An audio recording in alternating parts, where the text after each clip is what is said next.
The 29th session of the Senate in the first regular session of the 20th Congress is hereby called to order. In lieu of a silent prayer, may we ask Senator Joy Villanueva to lead the prayer. Thank you, Mr. President. Let's bow down our heads and close our eyes. Heavenly Father, we thank and praise you for this wonderful time and opportunity you have given us that we can be of service to you and our country and our people. We ask for the forgiveness of our sins in words, in thoughts, and in deeds. Allow us to be acceptable to you. And we seek your face, we seek your goodness and kindness to help us in charting the destiny of our beloved nation. Bless the entire Senate as an institution. Bless every senator, every family represented in this august chamber. And into your hands we commend everything as we serve the best interests of our people. We pray that you comfort and embrace with love and compassion our kababayans from Luzon, Visayas, Mindanao, and even our overseas Filipino workers. We commend unto you everything that we're going to do today as we carefully give back to you all the glory, all the honor, and praise. In Jesus' mighty name we pray. Amen. Amen. Thank you.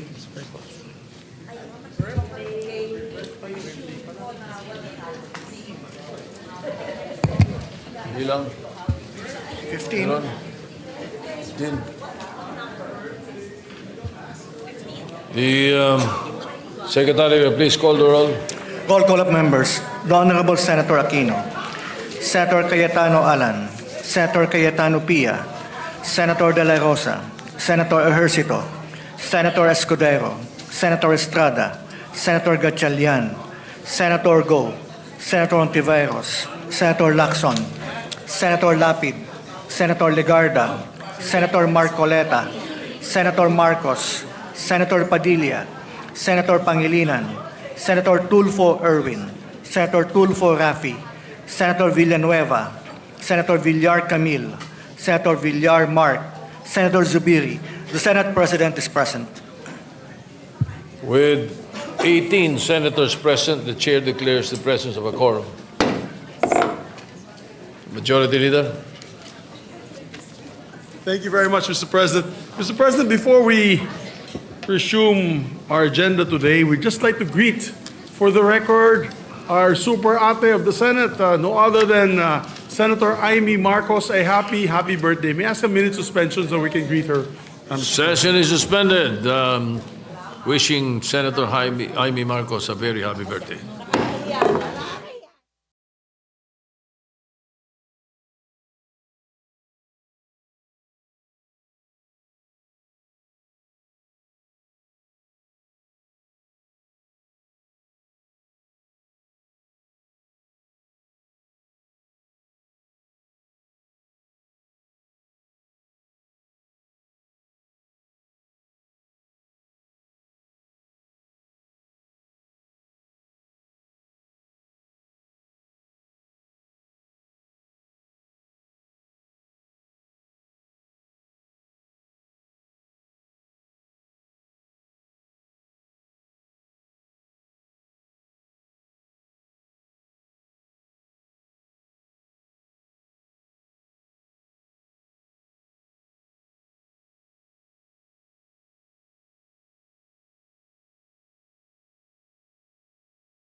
Mr. President. We also would like to greet our distinguished colleague, our Minority Floor Leader, Senator Alan Cayetano, who celebrated his birthday last October 28. Yes, happy birthday to Senator Alan Cayetano, the Minority Leader. Yes, sir. And of course, we have a long week next week, so we are open to free lunch or dinner by the birthday celebrants. Of course, Mr. President, I'd like to move to that we dispense the reading of the Journal of the 28th Session, Tuesday, November 11, 2025, and consider the same as approved. Any objection? Hearing none. The motion is approved, the journal is approved. Before we take up the reference of business, we'd just like to greet in the gallery, Mr. President, our guests, officials of J.H. Ceriles State College, headed by President Edgardo Rosales, is here with us today, as well as these are guests of Senator Bamakino, Sir Edu Manzano, Mark Escueta of River Maya, Mark Lakay, and the representatives of the National Educado of One Tahanan Party List, Mr. President. They're here with us today. Welcome to the Senate, to our distinguished guests. Thank you. Thank you, Mr. President. Mr. President, I move that we proceed with the reference of business. Secretary will proceed with the reference of business. Message from the House of Representatives, letter from the House informing the Senate that on 13 October 2025, it passed the following House bills in which it requests the concurrence of the Senate. House number 4744, an act establishing the private basic education voucher program, providing for the creation of the Bureau of Private Education and appropriating funds therefore, repealing sections 2, 3, 4, 3, 5, 6, 7, 12, 14, and 15 of RA 8545, the Expanded Government Assistance to Students and Teachers in Private Education Act, which amended RA 6728, the Government Assistance to Students and Teachers in Private Education Act. Referred to the Committees on Basic Education, Ways and Means, and Finance. House number 4745, an act institutionalizing the public basic education schools in geographically isolated and disadvantaged and conflict-affected areas, providing access roads leading to last-mile schools and appropriating funds therefore. Referred to the Committees on Basic Education and Finance. House number 4746, an act granting Bohol Light Company, Inc., a franchise to construct, install, establish, operate, own, manage, and maintain a distribution system for the conveyance of electric power to the end users in the city of Tagbilaran, province of Bohol, and ensuring the continuous and uninterrupted supply of electricity in the franchise area. Referred to the Committee on Public Services. House number 4757, an act providing for the development of sustainable cities and communities in the country. To the Committees on Sustainable Development Goals and Urban Planning. Resolutions. Proposed Senate Resolution 153, directing the appropriate committees to conduct a comprehensive inquiry in the exercise of the Senate's oversight functions, and the state of bridges in the country in light of the recent collapse of the 5-decade-old Pigatan Bridge in Alcala, Cagayan Province, the second bridge collapse in Cagayan Valley, with the objectives of reviewing existing designs, assessing tourism and economic impacts, and ultimately promoting the welfare of the people. Senator Estrada. Referred to the Committee on Public Works. Resolution 154, congratulating and commending the Philippine Organizing Committee led by the Department of Tourism and the Tourism Promotions Board Philippines for winning the Silver Award for Exhibition Design of the Philippine Pavilion at Expo 2025 Osaka. Senator Lapid. To the Committee on Rules. Resolution 155, directing the appropriate Senate committee to conduct an inquiry in aid of legislation on the alleged irregularities in the issuance and allocation of Transport Network Vehicle Service, TNVS, franchise slots by the Land Transportation Franchising and Regulatory Board. Senator Tulfo R. To the Committee on Public Services. Resolution 156, directing the Senate Committee on Public Services to conduct an inquiry in aid of legislation and ensuring aviation safety to prevent further accidents and incidents on air travel. Senator Tulfo R. To the Committee on Public Services. Resolution 157, congratulating and commending Team Asia led by two-time world pool champion Carlo Biado and tournament most valuable player AJ Manas for winning the second consecutive Reyes Cup title. Senator Lapid. To the Committee on Rules. Resolution 158, congratulating and commending Emma Mary Tiglao for winning the Miss Grand International 2025 pageant. Senator Lapid.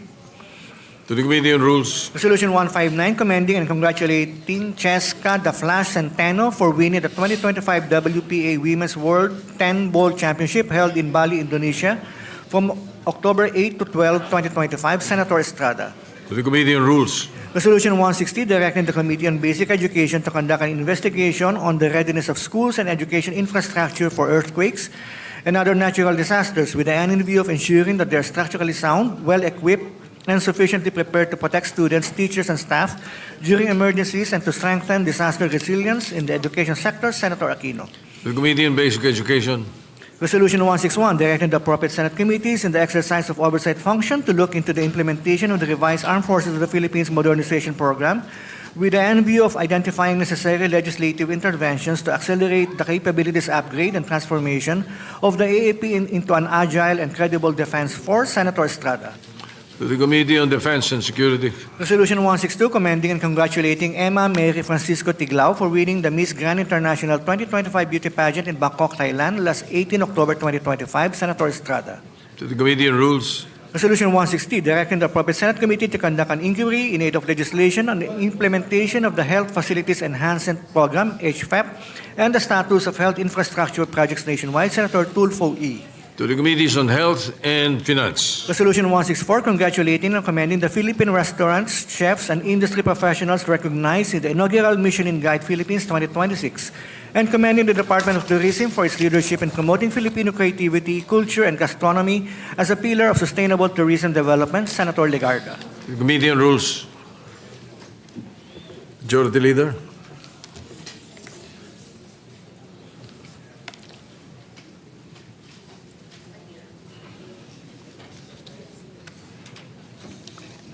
Thank you, Mr. President. Mr. President, while we're waiting the other committee reports to come in for sponsorship before the budget, I believe the good sponsor for the budget, Chairman Sherwin Gatchalian, will sponsor his a bit later as he's still finalizing all the amendments to the committee report. We'd like to consider Senate Bill number 1483 under committee report number 7, Mr. President. Any objection? Hearing none, consideration is in order. This is the act extending the duration of the Second Congressional Commission on Education, amending for its purpose Republic Act 11899. The sponsor of the said measure is Senator Lauren Legarda. May we recognize the sponsor? Senator Lauren Legarda is recognized to sponsor the measure. And there are no members who wish to interpolate. I believe almost everyone is a co-sponsor of this measure. They all know the importance of education, Mr. President. Therefore, if there's no other member who manifests to interpolate, move to close the period of interpolation. Any objection? With the support of the minority also. There being none, the period of interpolation is closed.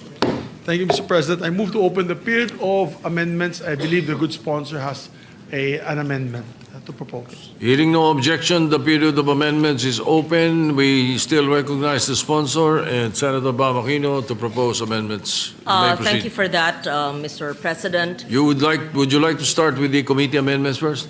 I would introduce my individual amendment to the measure, and I would welcome Senator Aquino's individual amendment as well.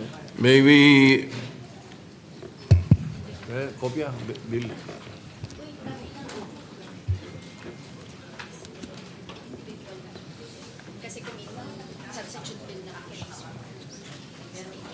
So it is a...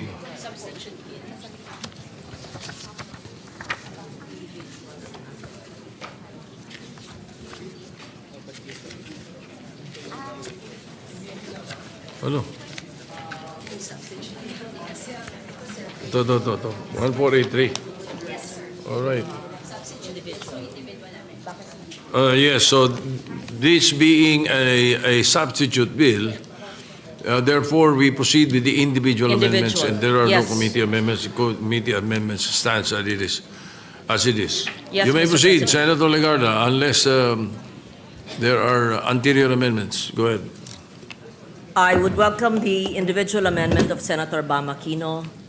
Yes, Mr. Would you like to start with him? Yes. All right, Senator Aquino, go ahead. Thank you, Mr. President. Mr. President, earlier we had an EDCOM meeting regarding the 10-year education plan. And in one of the main areas of discussion was the feeding program. And lumalabas po na yung feeding program, hindi lang sa mga eskwelahan, kung hindi pati rin sa mga daycare center. At yung nangangasiwa po doon ay DSWD. And that's the premise of my amendment, Mr. President. And the lady from Antique has said that she would accept this amendment. So on section 2, page 3, line 2. Page 3. Line 2. Yes, Mr. President. Sid. I move to include DSWD, comma, DOH after DepEd, comma. Yes, the amendment is accepted. Thank you. After CHED. Or after check. Yes, so it will read closely with DepEd, CHED, DSWD, DOH, and TESDA, comma. Yes, Mr. President. And what does the sponsor say? Yes, we accept. Any objection? Hearing none, accepted. Thank you, Mr. President. We thank Senator Aquino for this. May I introduce, Mr. President, my proposed individual amendments on page 1, line 13. Delete entire text in paragraph G. Rephrase it to read as follows. Provide strategic direction in the development of policy reforms related to the alignment of curricula, pedagogies, and assessment systems with globally recognized benchmarks and utilization of measurable learning Replace the outcomes to ensure that the quality of Philippine education, both public and private, meets international standards. Semicolon. Therefore, removing the entire letter G and replacing it with that. Yes, Mr. President. Any objection? Hearing none, accepted. Thank you. On page 2, Approved. line 6, paragraph H, delete the phrase determine end. In lieu thereof, insert the phrase develop long-term and sustainable solutions to. Paragraph H shall now be read as follows.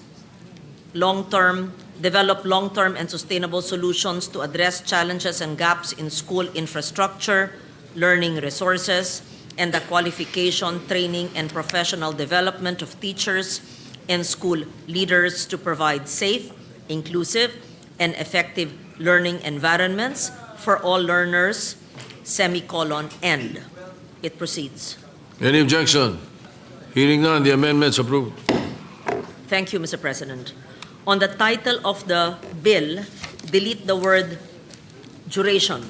Are and there no replace- other amendments in the bill before we go to the title? No other amendments. No further amendments from any of the members of the House. All right, so you may proceed with the title. On the title of the bill, delete the word duration, replace with the word term. The new title shall now read as follows: An act extending the term of the Second Congressional Commission on Education, amending for the Purpose Republic Act number 11899, otherwise known as the Second Congressional Commission on Education, EDCOM 2 Act. I Any submit. objection? Yes. Hearing none, the amendment's approved. Mr. President, that is all for my individual amendments. We thank the body for their support, and I think all the members of the chamber wish to be co-authors of this very important measure. Yes. I so move, Mr. Therefore, President. yes, any objection? Motion's approved. Thank you. Mr. President, with that, I move to approve on second reading Senate Bill number 1483 under Committee Report number 7. Any objection? Hearing none, Senate Bill 1483 is approved on second reading. Thank you. We'd like to move to suspend consideration of the measure and congratulate the sponsor for ably sponsoring the measure. Mr. President. Move to suspend lang the consideration of the measure. The motion's approved. The consideration of the measure is suspended. Okay na. Thank Thanks. you, Mr. President. Mr. President, next on the agenda, we'd like to transfer from the calendar of ordinary business to the calendar from the calendar of special orders. Senate Bill number 254 under Committee Report number 9. I so move, Mr. President. Any objection? Hearing none, the bill is transferred. May we ask the Secretary to read the title of the measure? Secretary will read the title of the measure. The title of the bill, without prejudice to inserting into the records the text, the whole text thereof. An act penalizing selective, discretionary, and discriminatory acts in the delivery of social protection programs.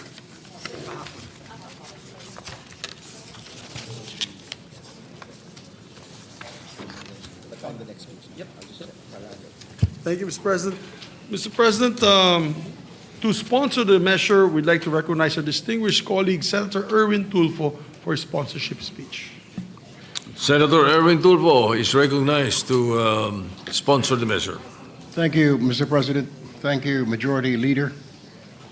Mr. President, my dear colleagues, I stand before you today to sponsor and humbly seek your support for the passage of Senate Bill number 254 under Committee Report number 9, an act penalizing selective, discretionary, and discriminatory acts in the delivery of social protection programs. This is a measure that seeks to uphold one of the most fundamental values enshrined in our Constitution: equal access to government services, especially for the poor, the marginalized, and the most vulnerable in our society.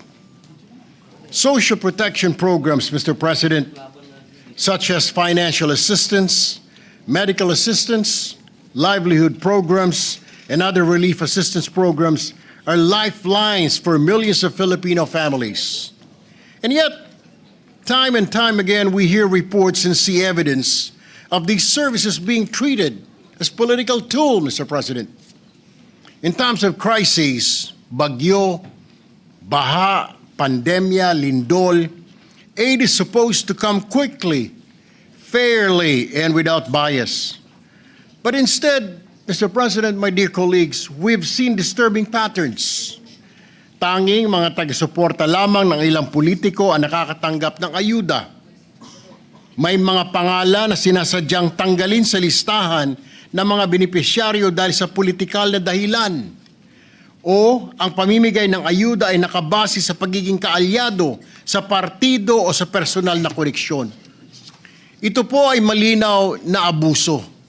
At ito rin ay isang anyo ng pamumulitika sa gitna ng kahirapan at kalamidad.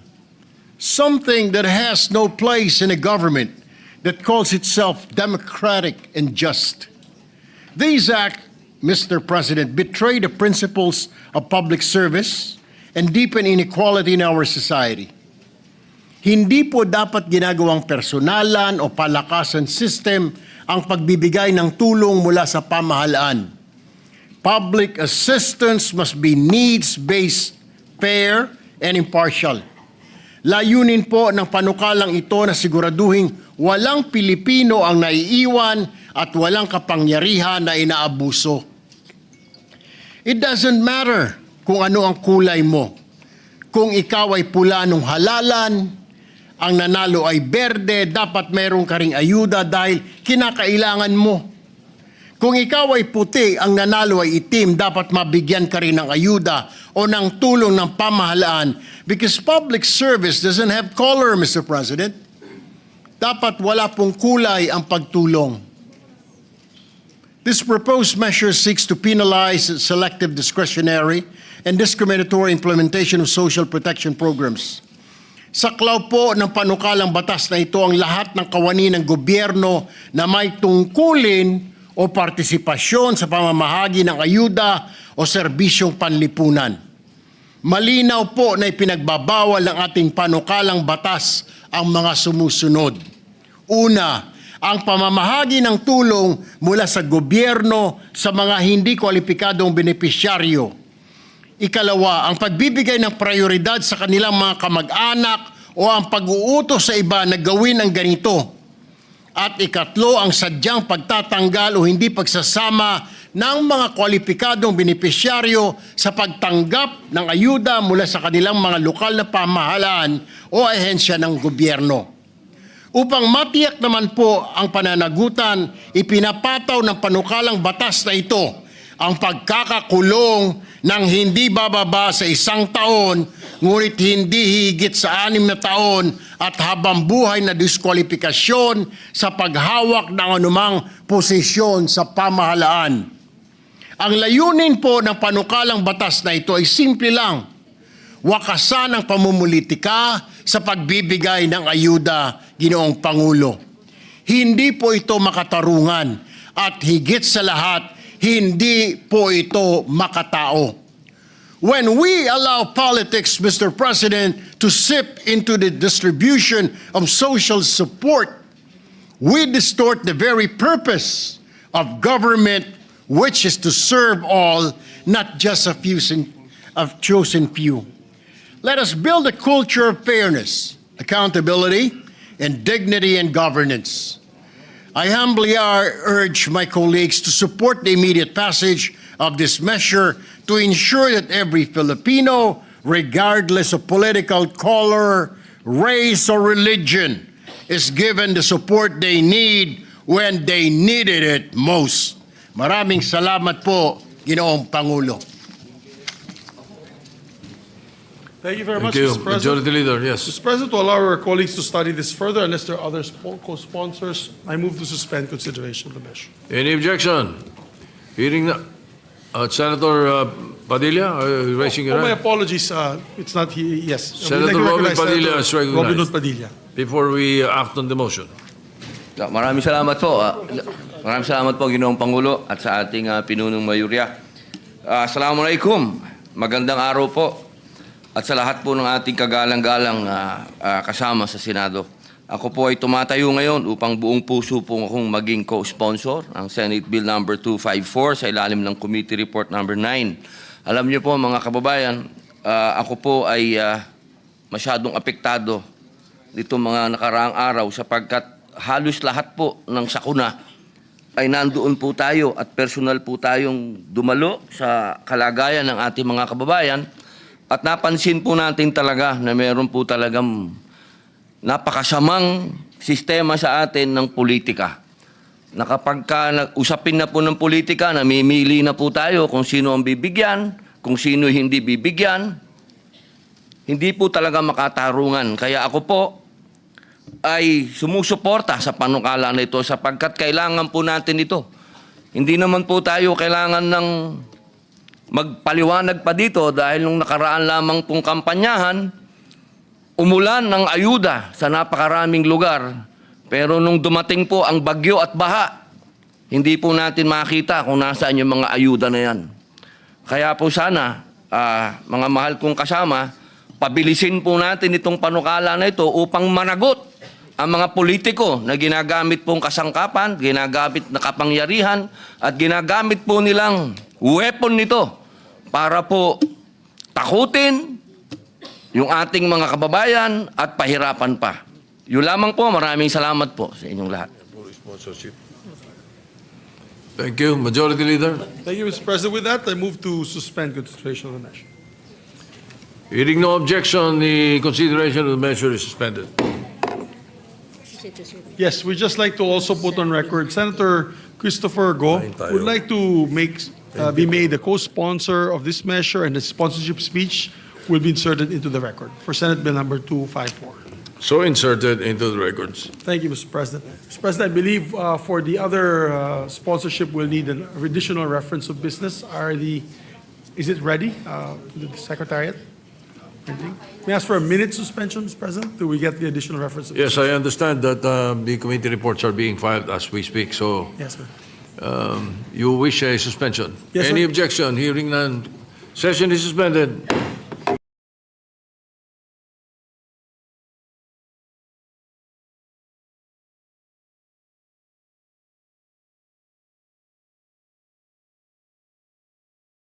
Resumed. Thank you, Mr. President. Majority Leader. I move that we proceed with the reference of business. Additional Secretary will proceed with the additional reference of business. Additional reference of business, committee reports. Committee report number 10, prepared and submitted jointly by the Committees on Science and Technology and Finance on Senate number 1506, with Senators Aquino and Villanueva as authors thereof, an act mandating the full disclosure of government transactions to the establishment of a digital budget portal to enhance transparency, accountability, and public participation in the Philippine budget process.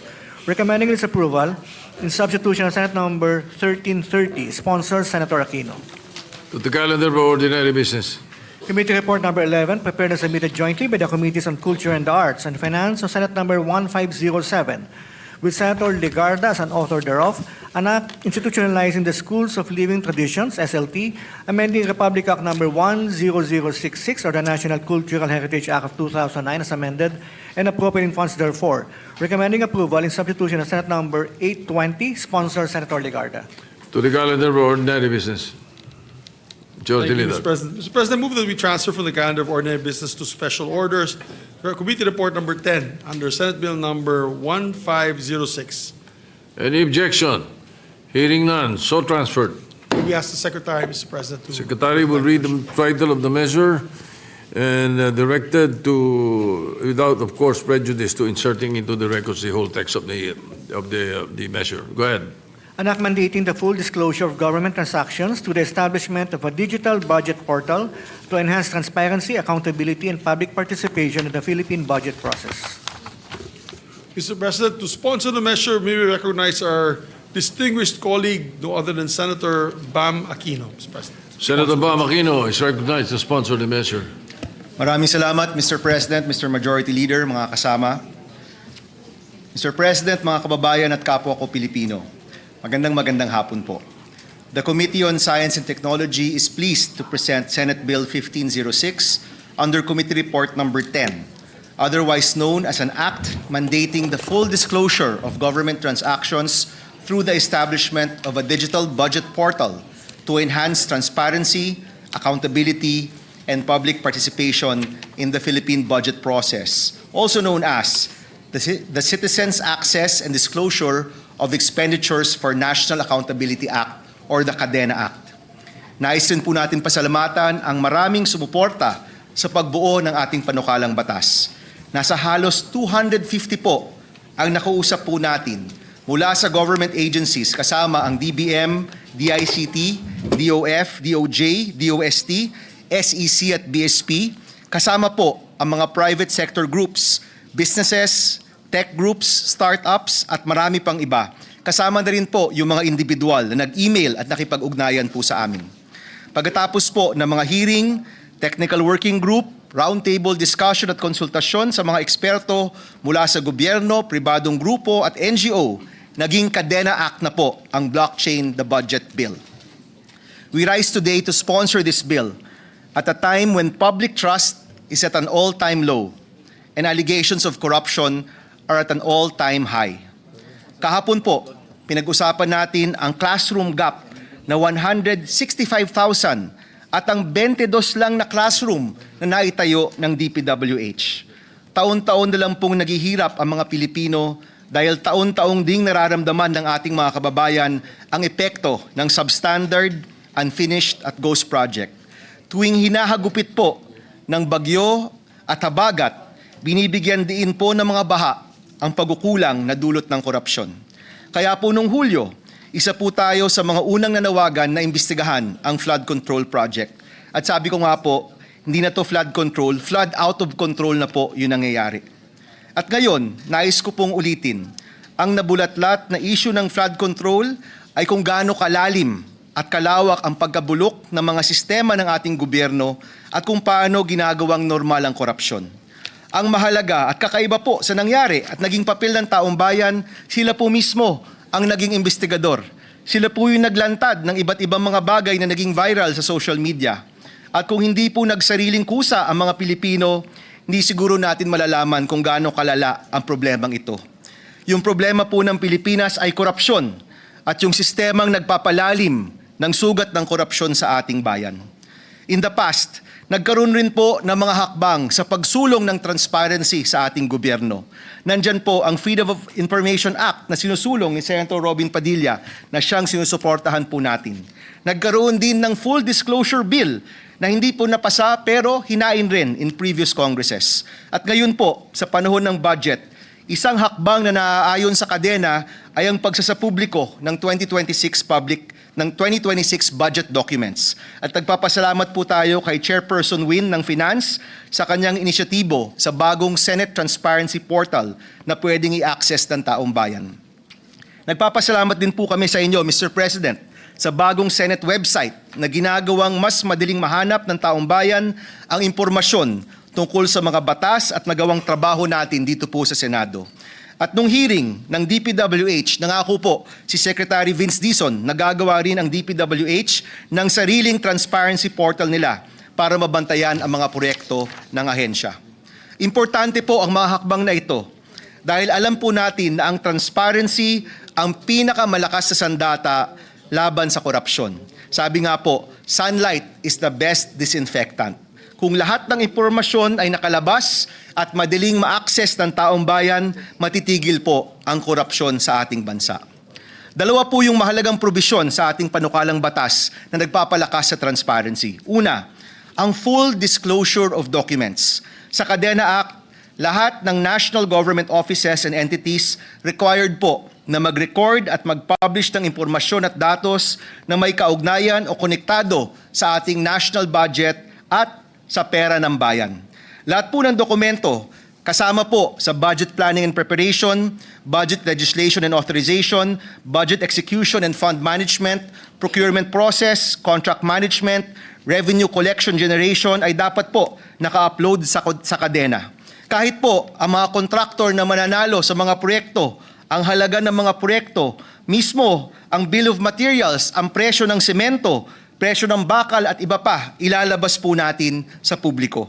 Ibig sabihin po, ang transparency ni na po magdedepende sa voluntaryong pagsisiwalat ng mga PDF at dokumento.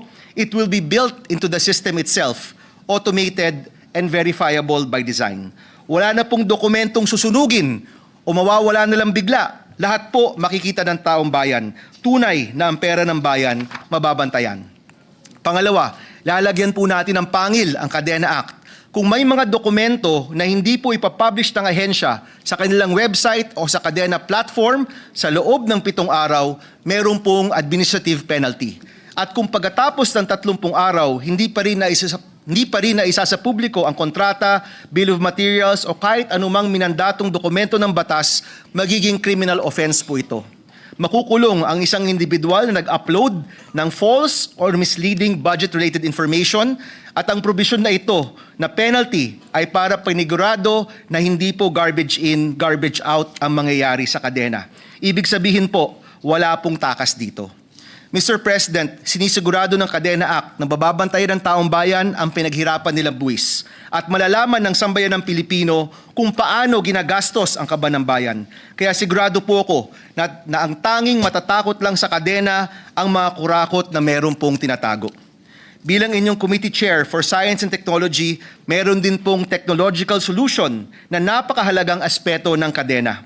Meron po tayong 5 katangian o standards para sa teknolohiyang gagamitin ng Kadena Act. Ito po ay ang 5 ito. Structured digital format, traceable, open source, tamper-resistant, at interoperable. Ano po yung mga to?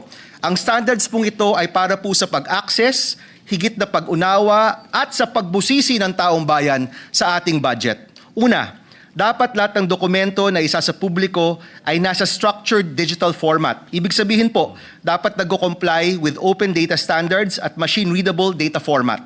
Pangalawa, dapat traceable ang lahat ng impormasyon sa kadena. Ibig sabihin, makikita po ang daloy ng pera, ang transformation ng budget at ang destinasyon ng ating buwis. Pangatlo, open source ang technology. Ibig sabihin po, pwedeng busisiin ng publiko ang source code at hindi po tayo malalock in sa mga particular na vendor or supplier. Pang-apat po, dapat tamper-resistant ang kadena. Ibig sabihin po, hindi pwedeng baguhin ang impormasyon o datos ng kung sino-sino. Protektado po dapat laban sa unauthorized alteration. At kung merong lehitimong rason kung bakit dapat maiba o mabago ang information, dapat po merong information trail na makikita. Panghuli, at sa palagay ko po pinaka-importante at pinaka-exciting, dapat po interoperable ang kadena. Pag sinabi pong interoperable, this is the capability of different systems, platforms or technologies to exchange, interpret, and use information in a coordinated and secure way. Ibig sabihin po niyan, isang halimbawa po dyan, ay kapag ang kadena up and running na po, pwede nating gamitin ang ating mga AI assistants, gaya ng ChatGPT at marami pang iba. Siguro po lahat tayo dito, meron yan sa ating telepono. Pwede pong gamitin para tulungan ng taong bayan na busisiin ang budget. Pwede pong magtanong ang isang guro sa Cebu kung ilan ba ang nakaplanong itayo na classroom sa kanilang syudad. Pwede pong magtanong ang isang taga Batangas, meron bang flood control dito o wala? In fact, pwede pong gumawa ang NBI o DOJ o Ombudsman or the Blue Ribbon Committee ng automated alerts na kapag merong makitang overpricing sa mga dokumento ng gobyerno, pwede pong magkaroon ng automatic alert. Hindi lang po yung mga ahensya, pati po yung taong bayan. Ganyan po kalakas at kagaling ang teknolohiya na abot kamay na po sa atin. Pwede pong gamitin para sa mabuting pamamahala sa ating bansa.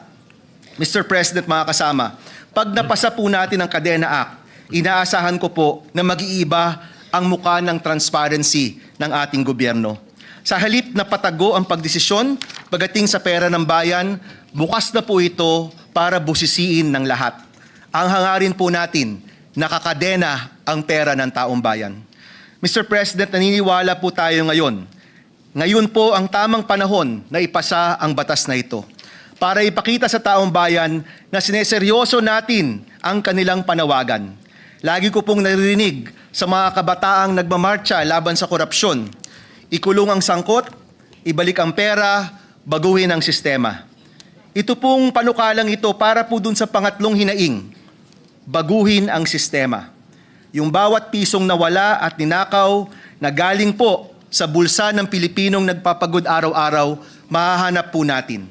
Dahil pera po ito ng pamilyang gutom at tinatangay ng baha at ng mga batang walang silid-aralan, ng mga nagsusumikap sa kakarampot na sahod at ng mga Pilipinong naghahangad lang ng Pilipinas na hindi sila nakawan kung hindi ipaglaban. Ito po ang pera ng taong bayan na kailangan pong pangalagaan. Ipasa po natin ang Kadena Act. Gumawa po tayo ng bagong sistema na mababantayan ang pera ng bayan. Pera na pinagkitiwala po sa atin ang gobyerno ng taong bayan. Muli po, Mr. President, nananawagan po tayo. Sana po masuportahan natin ang Kadena Act. Ito po'y tugon sa hinaing ng taong bayan ngayon, isang paraan kung saan maibibigay po natin ang hinahanap ng taong bayan. Transparency pagdating sa pera ng bayan, makikita hanggang pisong ginagamit ng ating gobyerno. For transparency, accountability, and a government that Filipinos can finally trust, Mr. President, suportahan natin ang Kadena Act. Maraming salamat, Mr. President, at maraming salamat po sa mga kababayan po natin at sa mga kasama po dito. Thank you Yes, po. Your Honor, Senator Aquino, I will be honored to be a co-author or a co-sponsor of the measure. Thank you, Mr. President.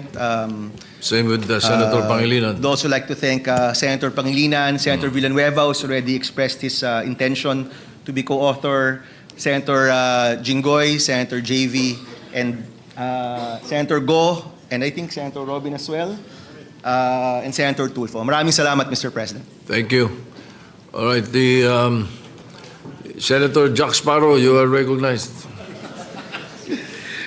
Yes, Mr. President, Senator Robin Hood Padilla would like to co-sponsor the measure. I move that he be recognized. Senator Robin Padilla is recognized. Maraming salamat po, Ginoong Pangulo, at sa ating pinunong mayurya. Assalamualaikum warahmatullahi wabarakatuh. Magandang araw po uli. Ako po ay tumatayo ngayon upang ipahayag po ang aking pakikibaka, matikas, maalab na kagustuhan na maging co-sponsor ng panukalang batas na isinusulong ng aking kaibigan, Senator Bam Aquino. Ang Senate Bill number 1506 sa ilalim ng Committee Report number 10, Kadena Act o Blockchain the Budget Act. Isang panukalang magtatayo ng digital budget portal na magbubukas sa buong bayan ng lahat ng transaksyon ng gobyerno. Ginoong Pangulo, matagal na pong hinaing ng sambayanan ang tanong, saan ba napupunta ang pera ng bayan? Ilang dekada na po tayong nabubuhay sa kakulangan ng datos at katiyakan. Sa pamamagitan po ng kadena, makikita at masusundan ng bawat Pilipino ang bawat galaw ng pondo ng gobyerno. Nakalag, may petsa at may pirma at hindi basta-basta mababago o mapagsisinungalingan. Alam nating lahat na isa sa pinakamalaking suliranin ng ating bansa ay ang kultura ng pagiging reactionary. Madalas kumikilos lamang tayo kapag may problema na sa ekonomiya, sa seguridad o sa pamahalaan. Kaya po tayo ay nahuhuli sa mga bansa. Panahon na upang maging proactive po ang gobyerno at isang paraan ay ang digital transformation. Hindi na sapat ang papel at lumang sistema. Dapat na nating yakapin ang technology upang buwagin ang tinatawag ng ilan na profesionalismo sa korupsyon. Ang tanging paraan para matapos ay ang paggamit ng makabagong sistema na tapat, malinaw at maaaring suriin ng mamamayan. Tunay ngang naaangkop ang pangalan ng batas na ito. Citizens Access and Disclosure of Expenditures for National Accountability Act o KADENA, na kumakatawan sa kadena ng datos na nag-uugnay sa bawat dokumento, resibo at proyekto upang hindi maputol ang kwento ng pera ng bayan.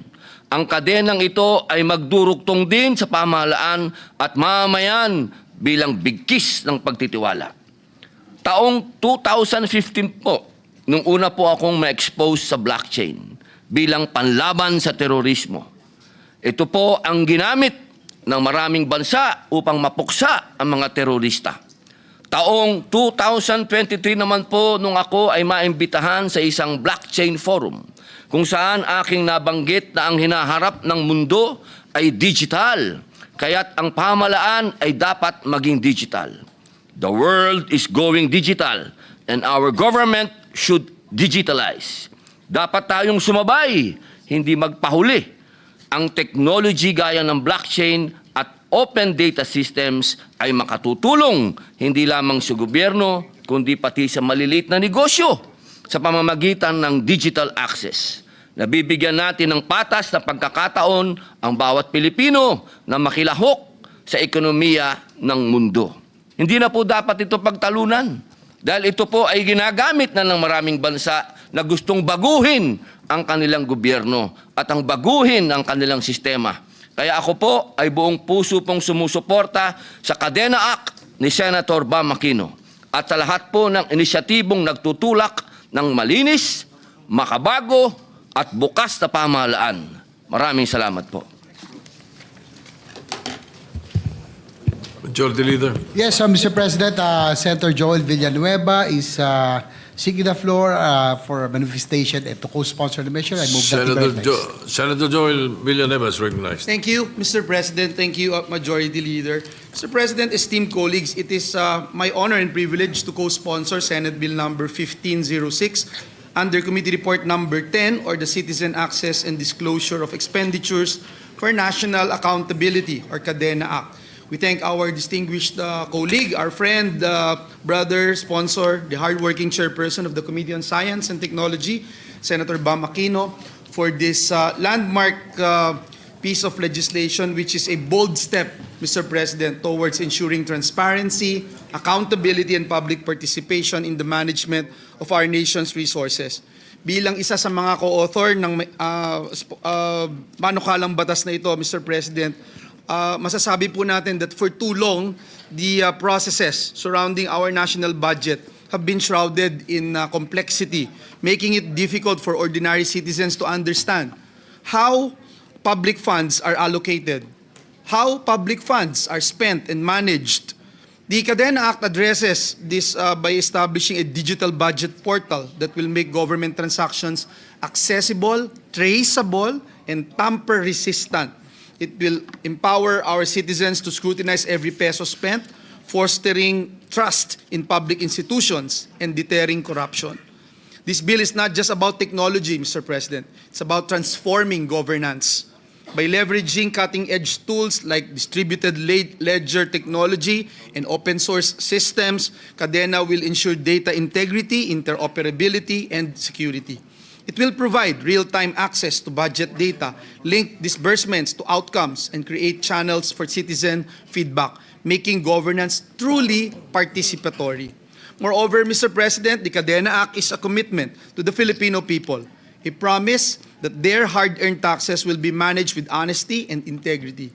It is a declaration that public funds belong to the people and must be used for their benefit, not for personal gain or corruption. Ginoong Pangulo, tayo na po ang magbukas ng daan tungo sa isang pamahalaang mas tapat, mas responsable at mas inklusibo. Sama-sama po nating itaguyod ang isang kinabukasan kung saan ang bawat Pilipino ay may kapangyarihang managot ang kanilang mga pinuno at masiguro na ang yaman ng taong bayan ay ginagamit upang itaas ang antas ng pamumuhay at magpatatag ng isang mas matibay na bansa. Higit po sa lahat, Ginoong Pangulo, tayo'y natutuwa dito sa panukalang batas na ito sapagkat ito po'y magiging armas. Magiging armas po ito ng mga inosente na ginagamit o minsan ay ginagamit ng mga sindikato sa kanilang mga illegal na operasyon. Again, we wish to thank our good colleague, Senator Bam Aquino, for allowing us to co-sponsor the measure and we look forward to its immediate passage. Maraming salamat po, Ginoong Pangulo, at pagpalain tayong lahat ng ating Panginoong Diyos. Majority Leader. Yes, Mr. President, Senators Go, Pangilinan, this representation would like to be made co-sponsor. Request that our co-sponsor speeches on Senate Bill number 1506 or that the Cadena Act be inserted to the records, Mr. Yes, President. will be inserted into the records. Yes, likewise, Senator Tulfo and Estrada. All right, so inserted. Mr. President, I move that we suspend consideration of Senate Bill number 1506. Any objection? Hearing none, consideration of the measure is suspended. Mr. President, I move that we transfer from the calendar for ordinary business to the calendar for special orders committee report number 11 on Senate Bill number 1507. This is the bill institutionalizing the schools of living tradition. So move, Mr. President. Any objection? Hearing none. The measure is transferred. Mr. President, I move that we consider Senate Bill number 1507 under committee report number 11. Any objection? Hearing none, consider the measure is in order.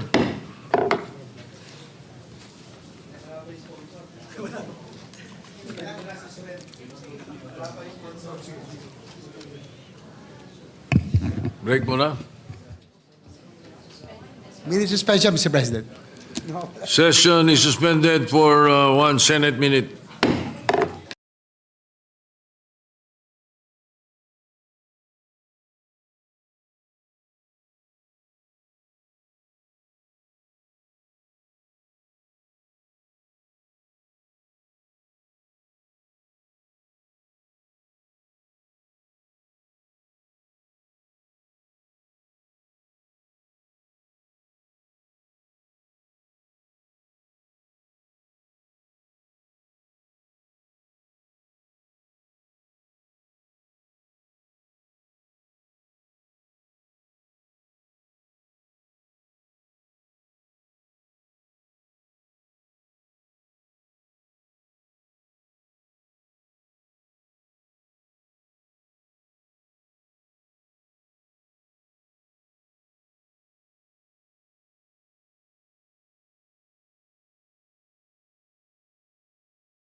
We'll ask the Secretary to read the measure. The Secretary will read the title of the measure without prejudice to inserting into the records the whole text. An act institutionalizing the Schools of Living Traditions, SLT, amending Republic Act number 10066 or the National Cultural Heritage Act of 2009 as amended and appropriating funds therefore. I move that we recognize the sponsor, Senator Lauren Legarda, the chairperson of the Committee on Culture and the Arts. So move, Mr. President. Senator Lauren Legarda is recognized to sponsor the measure. Thank you, Mr. President, distinguished colleagues. Our nation's soul is intricately woven through songs, stories, designs, and crafts. Across our archipelago, you can hear the rhythmic melodies of the hudhud chants of the Ifugao, the enchanting kulintang of the Maguindanao, and witness the delicate craftsmanship of piña weaving in Aklan. Each rhythm, each pattern carries the living memory of our ancestors. an enduring expression of our identity, our resilience, and our collective spirit. Today, I have the honor of sponsoring a measure that seeks to ensure these vibrant traditions do not merely survive, but thrive and evolve, an act institutionalizing the Schools of Living Traditions, SLT, amending Republic Act number 10066, or the National Cultural Heritage Act of 2009, as amended, and appropriating funds therefore. In 2021, the Schools of Living Traditions was inscribed in the UNESCO Register of Good Safeguarding Practices, recognizing its community-driven approach to safeguarding intangible cultural heritage. The Philippines is home to 222 indigenous cultural communities, comprising 124 major groups and 98 subgroups, representing more than 14 million indigenous peoples across Luzon, Visayas, and Mindanao. Their rituals, chants, and craftsmanship are not merely cultural practices and creative expressions. They are living repositories of wisdom, values, and identity. Heritage systems passed from one generation to the next, sustaining our collective sense of nationhood. Many of these traditions have already gained global acclaim. The Hudhud chants of the Ifugao and the Darangan epic of the Meranao have been inscribed by UNESCO into the representative list of the intangible cultural heritage of humanity. On December 6, 2023, Aklan's Piña handloom weaving was also inscribed in the same prestigious list. These honors affirm that our cultural treasures are alive, nurtured by the hands, hearts, and minds of our communities. Yet, Mr. President, despite these remarkable achievements, the continuity of many living traditions remains fragile. Rapid modernization, the decline of intergenerational learning, limited institutional support for community-based education, and the absence of a permanent structure threaten their survival. Since the 1990s, we have steadfastly supported the National Commission for Culture and the Arts and its pioneering work through the Schools of Living Traditions. However, these initiatives have primarily operated through grants without a stable, long-term budgetary framework. This bill seeks to fill that critical gap. By institutionalizing the SLTs under the NCCA and establishing a dedicated center for each, we will create a sustainable platform for research, training, and coordination. This will empower cultural communities to remain the foremost custodians of their heritage, ensuring that their traditions are safeguarded, adapted, and transmitted with integrity and pride.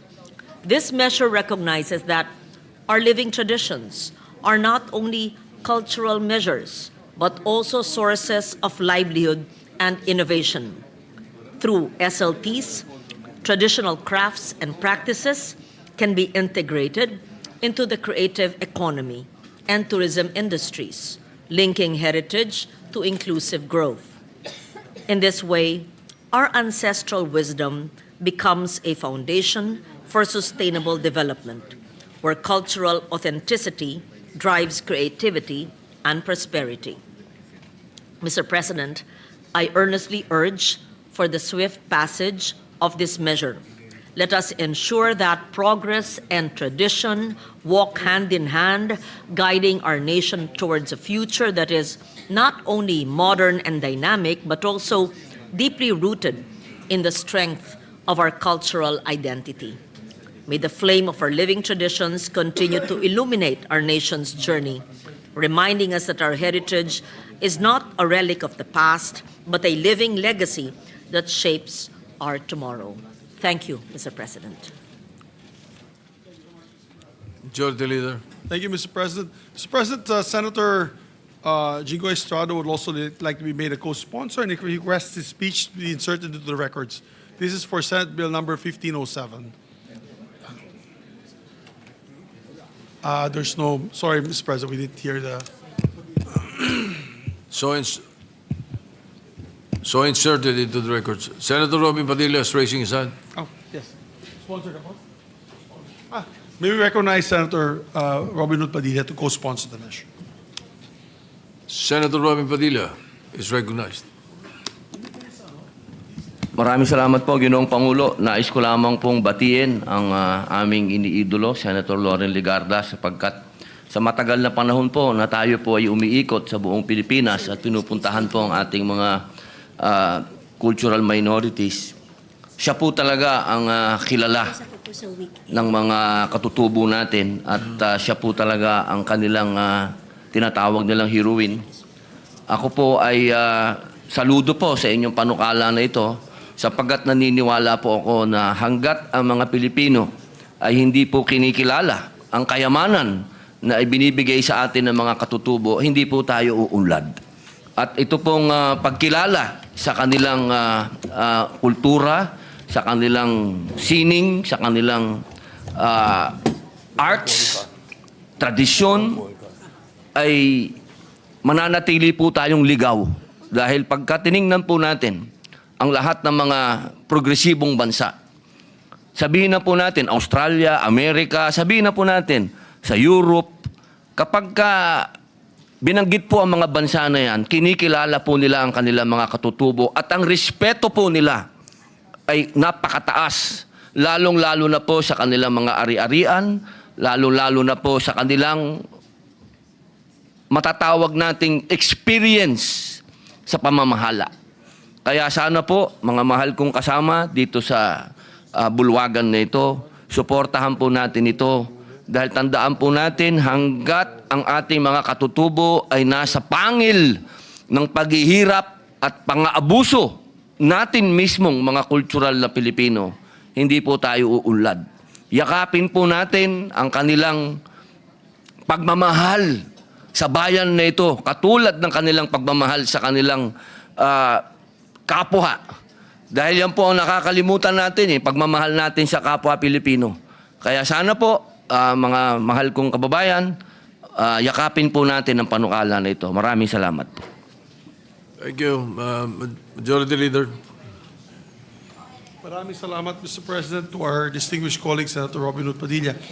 With that, Mr. President, I move to suspend consideration of the measure to allow our colleagues to study the measure further. Any objection? Hearing none, consideration of the measure is suspended.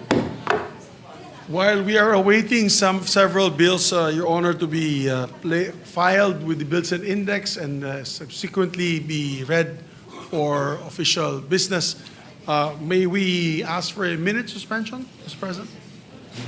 Session suspended, Mr. What, a President. Senate minute or real One Senate suspension? minute, Mr. President. 1 Senate minute. Session is suspended.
Thank you, Mr. President. Mr. President, I move for the second additional reference of business. Second additional reference of business, the Secretary will proceed. Second additional reference of business committee reports. Committee report number 12, prepared and submitted jointly by the Committees on Health and Demography and Finance on Senate number 1508 with Senators Ontiveros, Cayetano P. Estrada, and Ejercito as authors. An act authorizing the Department of Health to set and approve the bed capacity and service capability of all DOH hospitals. Recommending approval in substitution of Senate number 689, 780, 962, and 1428. Sponsor, Senator Ontiveros. To the calendar for ordinary business.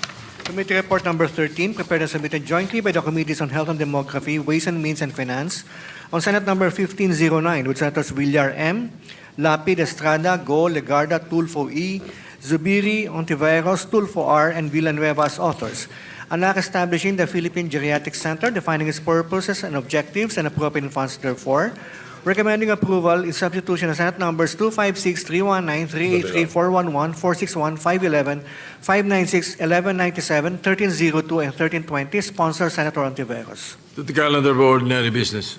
Committee report number 14, submitted jointly by the Committees on Health and Demography, Social Justice, Welfare, and Rural Development, and Finance on Senate number 1510 with Senators Tulfo R. and Ontiveros as authors. An act establishing a National Health Service Outreach Program for senior citizens and indigent persons with functional disabilities, providing for interagency and local government coordination and providing funds therefore. Recommending approval in substitution of Senate number 712 and 1417. Sponsor, Senator Ontiveros.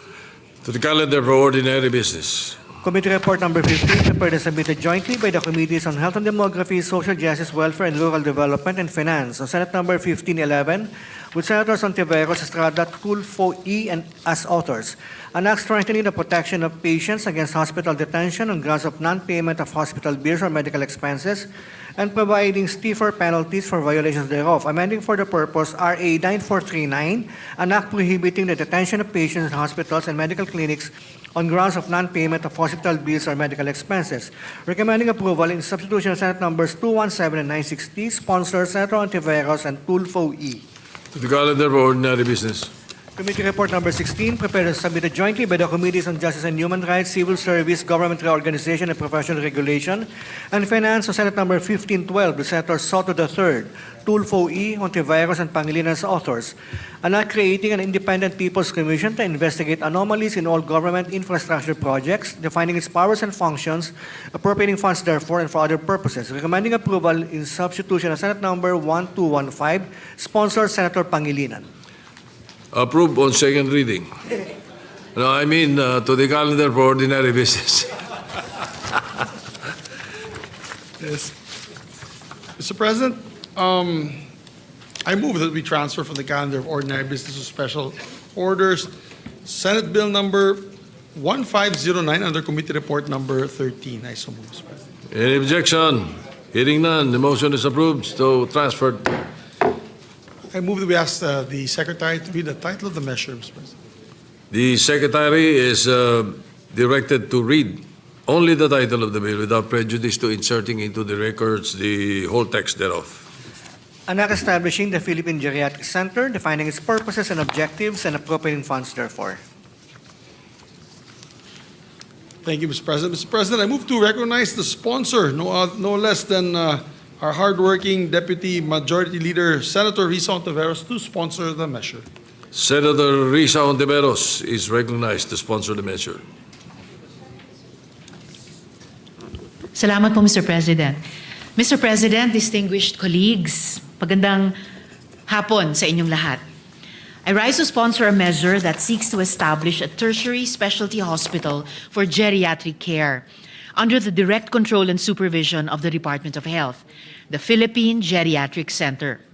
Together with Senators Mark Villar, Lito Lapid, Jinggoy Estrada, Bongo, Loren Legarda, Erwin Tulfo, and Majority Leader Mig Zubiri, we recognize the urgent need to respond to the healthcare challenges of our senior citizens and the rapidly aging population of our country.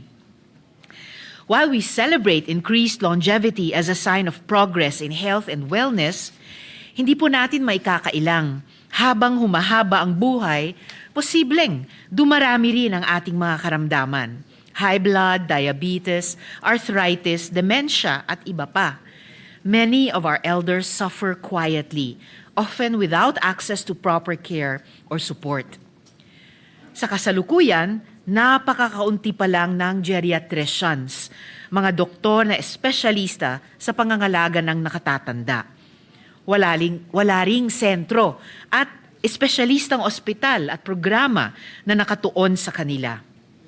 That is why we need the Philippine Geriatric Center, a specialized hospital that will deliver affordable, quality, people-centered hospital care for senior citizens, promote integrated nationwide geriatric health services in partnership with DOH, LGUs, and other stakeholders, advance research on aging-related diseases, and translate findings into policy and specialized care. Provide consultancy and technical guidance to set standards in geriatric care across healthcare and residential facilities. Support the creation and maintenance of senior citizens' wards in government hospitals, and provide education and training in geriatric care for healthcare professionals, social workers, and community volunteers. Mr. President, this measure is not just about healthcare. It is about honoring our elders, ang ating lolo't lola who raised us, guided us, and kept our families close. It is about ensuring that they live longer, healthier lives with dignity and access to care. Through this bill, we aspire to celebrate old age with care. Para sa ating mga nakatatanda, ang Philippine Geriatric Center is more than a hospital. Ito ay haligi ng isang lipunang tunay na mapagkalinga. Maraming salamat po, Mr. President. Mabuhay ang ating mga senior citizens. Thank you, Senator Tiberos, Majority Leader. Thank you, Mr. President. Again, one of the happy bills that our good sponsor always passes. I'm sure this will be to the benefit of so many of our elderly members of the community. We'd like to also recognize to co-sponsor the measure, Senator Erwin Tulfo, Mr. President.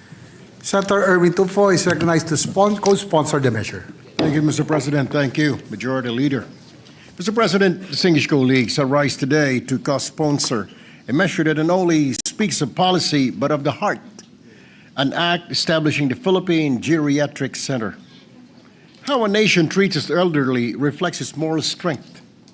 Our senior citizens deserve more than our gratitude. They deserve a health system that recognizes their unique needs and treats them with dignity. Ang mga bata po dito sa ating bayan, Ginoong Pangulo, may pediatrics hospital tulad po ng National Children's Hospital, ang Philippine Children's Medical Center. Ang mga kababaihan po may obstetrics at gynecology clinics at maternity centers. Nararapat din ang ating mga nakatatanda may geriatric center. Their bodies and minds change in ways that require special attention. And they deserve doctors trained to understand complexities of aging, from chronic diseases to cognitive and physical decline. The establishment of the Philippine Geriatric Center, Mr. President, goes beyond merely designating geriatric wards or units in hospitals. It envisions a national center of excellence, a premier institution for elder health that will, number one, provide specialized and integrated medical care. 2, train future geriatric specialists, nurses, and caregivers. 3, advance research on aging and age-related diseases. And 4, serve as a hub for policymaking and community outreach programs for the elderly. Mr. President, we have seen it all. Ang mga lolo't lola na nakapila ng mahaba sa ospital, hawak po ang reseta, umaasang matitignan ng espesyalista. Some endure pain in silence. Others give up treatment altogether because of cost, distance, or lack of specialists who truly understand the conditions. This measure seeks to change that story by bringing the right care closer to them. That is why we filed Senate Bill number 596 to bring medical care closer to every Filipino elderly. Our goal is to strengthen our healthcare system for the elderly by making it affordable, accessible, and sustainable. Opo, malaking tulong po ang senior discount sa mga gamot at pangunahing bilihin. Ngunit higit pa po roon, kailangan po nila ng mga pasilidad na akba sa kanilang kalagayang pangkalusugan. According to the Commission on Population and Development, by 2030, the Philippines will officially become an aging population. Mr. President, 2025 na po tayo, 5 taon na lamang po yun. And let's be honest, Mr. President, lahat po tayo ay tatanda. Kung susumahin, halos kalahati nga ata ng miyembro ng ating kapulungan ay senior na. So this measure is not just forward-looking, it's personally relevant. Malapit po sa aking puso ang mga nakatatanda. They once carried the nation on their shoulders. Sila ang nagkalinga, nagsumikap, at nag-aruga. Now it is our turn to carry them with respect and with love. Mr. President, this measure is an investment not just in health, but in humanity. I proudly co-sponsor this measure and urge my colleagues to support the same. Maraming salamat po, Ginoong Pangulo, at sa ating mga mahal na kasama. Thank you. Thank you, Senator Tulfo. Majority Leader. May we recognize Senator Robin Hood Padilla. Senator Robin Hood Padilla is recognized. Ginoong Pangulo, mga mahal kong kasama sa Senado, tumatayo po ako upang ipahayag ang aking pagnanais na maging co-sponsor ng panukalang pagtatatag ng Philippine Geriatric Center o Senate Bill No. 1509 sa ilalim ng Committee Report No. 13 na magiging isang tertiary specialty hospital para sa pangangalaga ng ating mga nakatatandang kababayan, mga senior citizens. Alam naman po lang lahat at hindi po ako naglihim ng aking mahal na ina ay sa kasalukuyang po ay may demensya at pinangangalagaan po ng 3 caregivers at 7 mga anak. Anumang panukala na nagbabalik ng dignidad sa ating mga nakatatanda, susuportahan ko po ito. Sila ang mga ugat ng ating lipunan, mga ilaw ng ating tahanan, ngunit madalas silang hindi napapansin.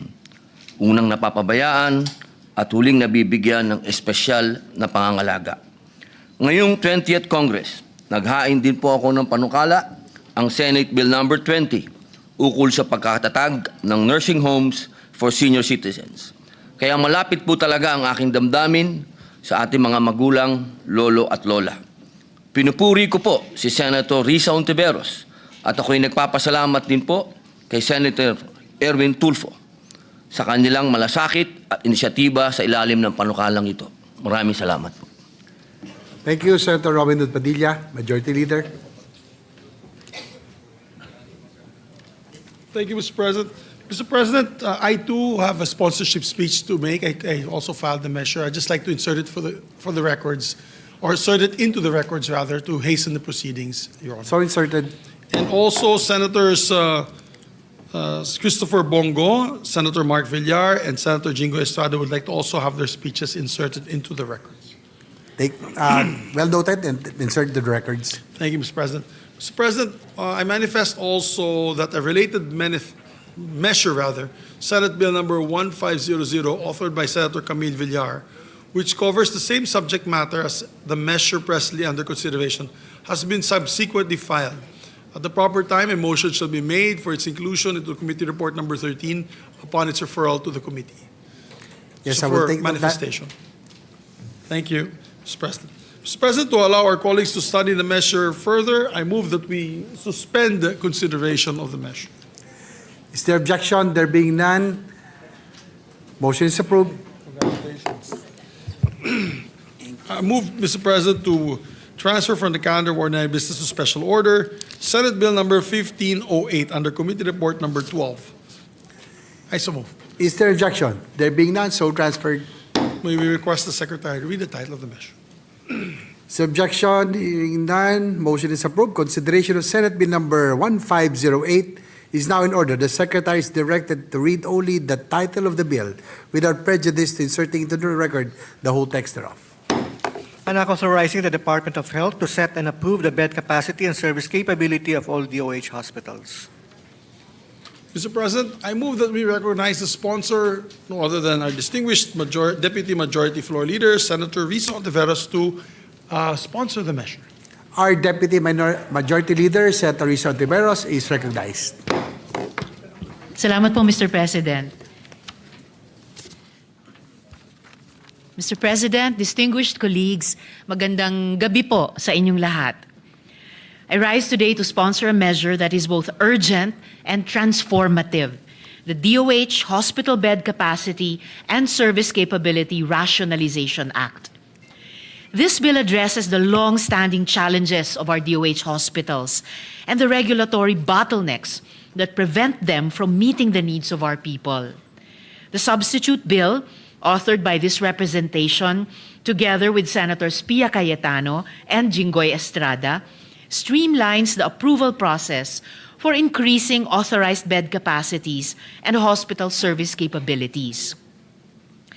It also requires the DOH to regularly update and implement the Philippine Health Facility Development Plan, PHFDP, a living blueprint to guide modernization, optimize capital investments, and upgrade hospital facilities and equipment.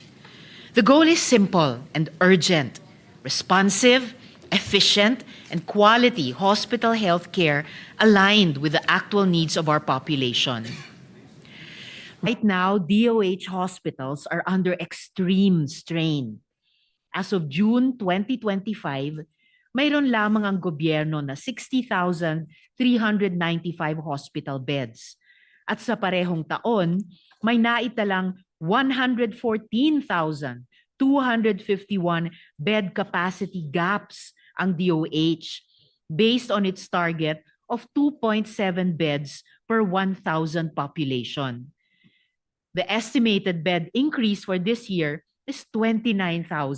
Increase for this year is 29,334. At inaasahang sa 2040, ang ating bed capacity gap, kapag hindi natugunan at naaksyonan, ay tataas mula 114,251 to 188,943 beds. And with a current occupancy rate of 136%, far above the recommended 80 to 85%, our government hospitals are naturally overcrowded, understaffed, and under-resourced. The consequences are clear: longer waiting times, delayed treatments, and limited emergency response capacity. As apex referral hospitals under the Universal Healthcare Act, these facilities are central to our healthcare provider networks. Yet, regulatory requirements, especially the need for legislation to increase capacity, delay critical expansions, sometimes for 21 months or even up to 3 years, leaving hospitals unable to meet the rising demand of our kababayan. Sa simpleng salita, ang kasalukuyang proseso ay mabagal at nakakasagabal sa pangangailangan ng ating mga ospital. Ang sakit, trauma, at emergency ay hindi naghihintay. Hindi pwede na ang batas ay laging nahuhuli sa pangangailangan para sa hospitalisasyon, para sa buhay at kalusugan. With the passage of this bill, we can fast-track modernization, align resources with actual demand, and strengthen compliance with universal health care. The PHFDP becomes a living guide, ensuring hospitals can respond efficiently to both everyday healthcare needs and emergencies. Mr. President, dear colleagues, this is not just about beds or equipment. It is about every Filipino, regardless of income, receiving timely, quality hospital care when it matters most. It is about a government that responds, adapts, and invests strategically in the health of its people. I appeal to my colleagues to support this measure, not just as a legislative priority, but as a moral imperative. para sa mas maayos, mas mabilis, at mas accessible na hospital care at serbisyo sa bawat Pilipino. Marami pong salamat, Mr. President. Thank you, Senator Tiveros. Majority Leader. We recognize Senator Erwin Tulfo, and after which Senator Robin Hood Padilla. Senator Erwin Tulfo is recognized. Thank you, Mr. President. Mr. President, my dear colleagues, I would like to manifest my support for Senate Bill number 1508. First of all, I would like to thank Senator Rizon Tiveros for sponsoring this important measure. Yehey, palakpakan po tayo nung inanunsyo po ng Pangulo. Zero billing nung pong last SONA. Napakaganda pong pakinggan, wala kang babayaran. Provided yan ay DOH hospital. Ibig pong sabihin, wala kang babayaran pag yung ospital na yan ay sa gobyerno, pinapatakbo ng Department of Health. Pero may problema po, Ginoong Pangulo. Kulang na kulang po ang mga kama sa mga DOH hospital. Pag may pasyente, isang mahirap po na pasyente magtutungo sa ospital, ang sasabihin, wait. Mag-aantay po. Anong sakit? Tatanungin muna. I'll give you an example. A niece of a friend of mine went to check in at the National Children's Hospital last week. Positive po sa dengue. Tinignan ho, hindi pa masyado malala, balik na lang ho kayo. May dengue. Bakit po? Puno po kami. That was the reason. Mr. President, I think it's high time that we really look into this problem. Yung sinasabi pong zero billing po sa government hospitals ay nagiging wala pong saysay because of the fact na ang lahat po, kahit ngayon pong oras na ito, magtungo ka sa isang government hospital, wala pong kama. Parang ika nga may kasabihang paasa. So pagpunta mo, napipilitan po yung mga mahirap nating kababayan sasabihin walang kama. E nagmamadali po. This is the reason why, Mr. President, na karamihan sa mga kababayan natin na cannot afford ay pupunta po sa mga private hospitals tulad ng St. Luke's, Capital Medical Center, Cardinal Santos at iba pa. And they just worry about the payment after. Andiyan po pipila. Magtsatsaga pong pipila sa Department of Health para makakuha ng MAIP. Pipila pong maghapon magdamag sa DSWD para makakuha ng AIX. Pipila po sa opisina dyan sa labas po ng Senado para makakuha po ng guarantee letter sa ating mga mambabatas o sa Kongreso. Wala pong pambayad. Ang ibig ko pong sabihin, Mr. President, kulang na kulang po ang ating mga kama sa lahat po ng government hospitals. Therefore, Mr. President, it is high time that we grant the Department of Health the authority to adjust and approve the authorized bed capacities of our hospitals. The growing demand for health services calls for a more responsive and flexible system that can promptly address the needs of our Filipino people. Ito pong panukalang batas na ito ay para po sa kalusugan ng bawat Pilipino. Wala pong maiiwan, walang mapapabayaan.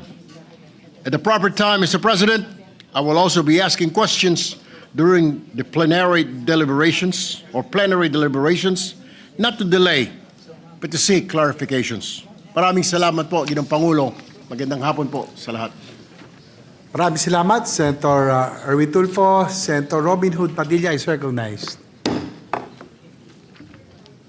Maraming salamat po, Ginoong Pangulo.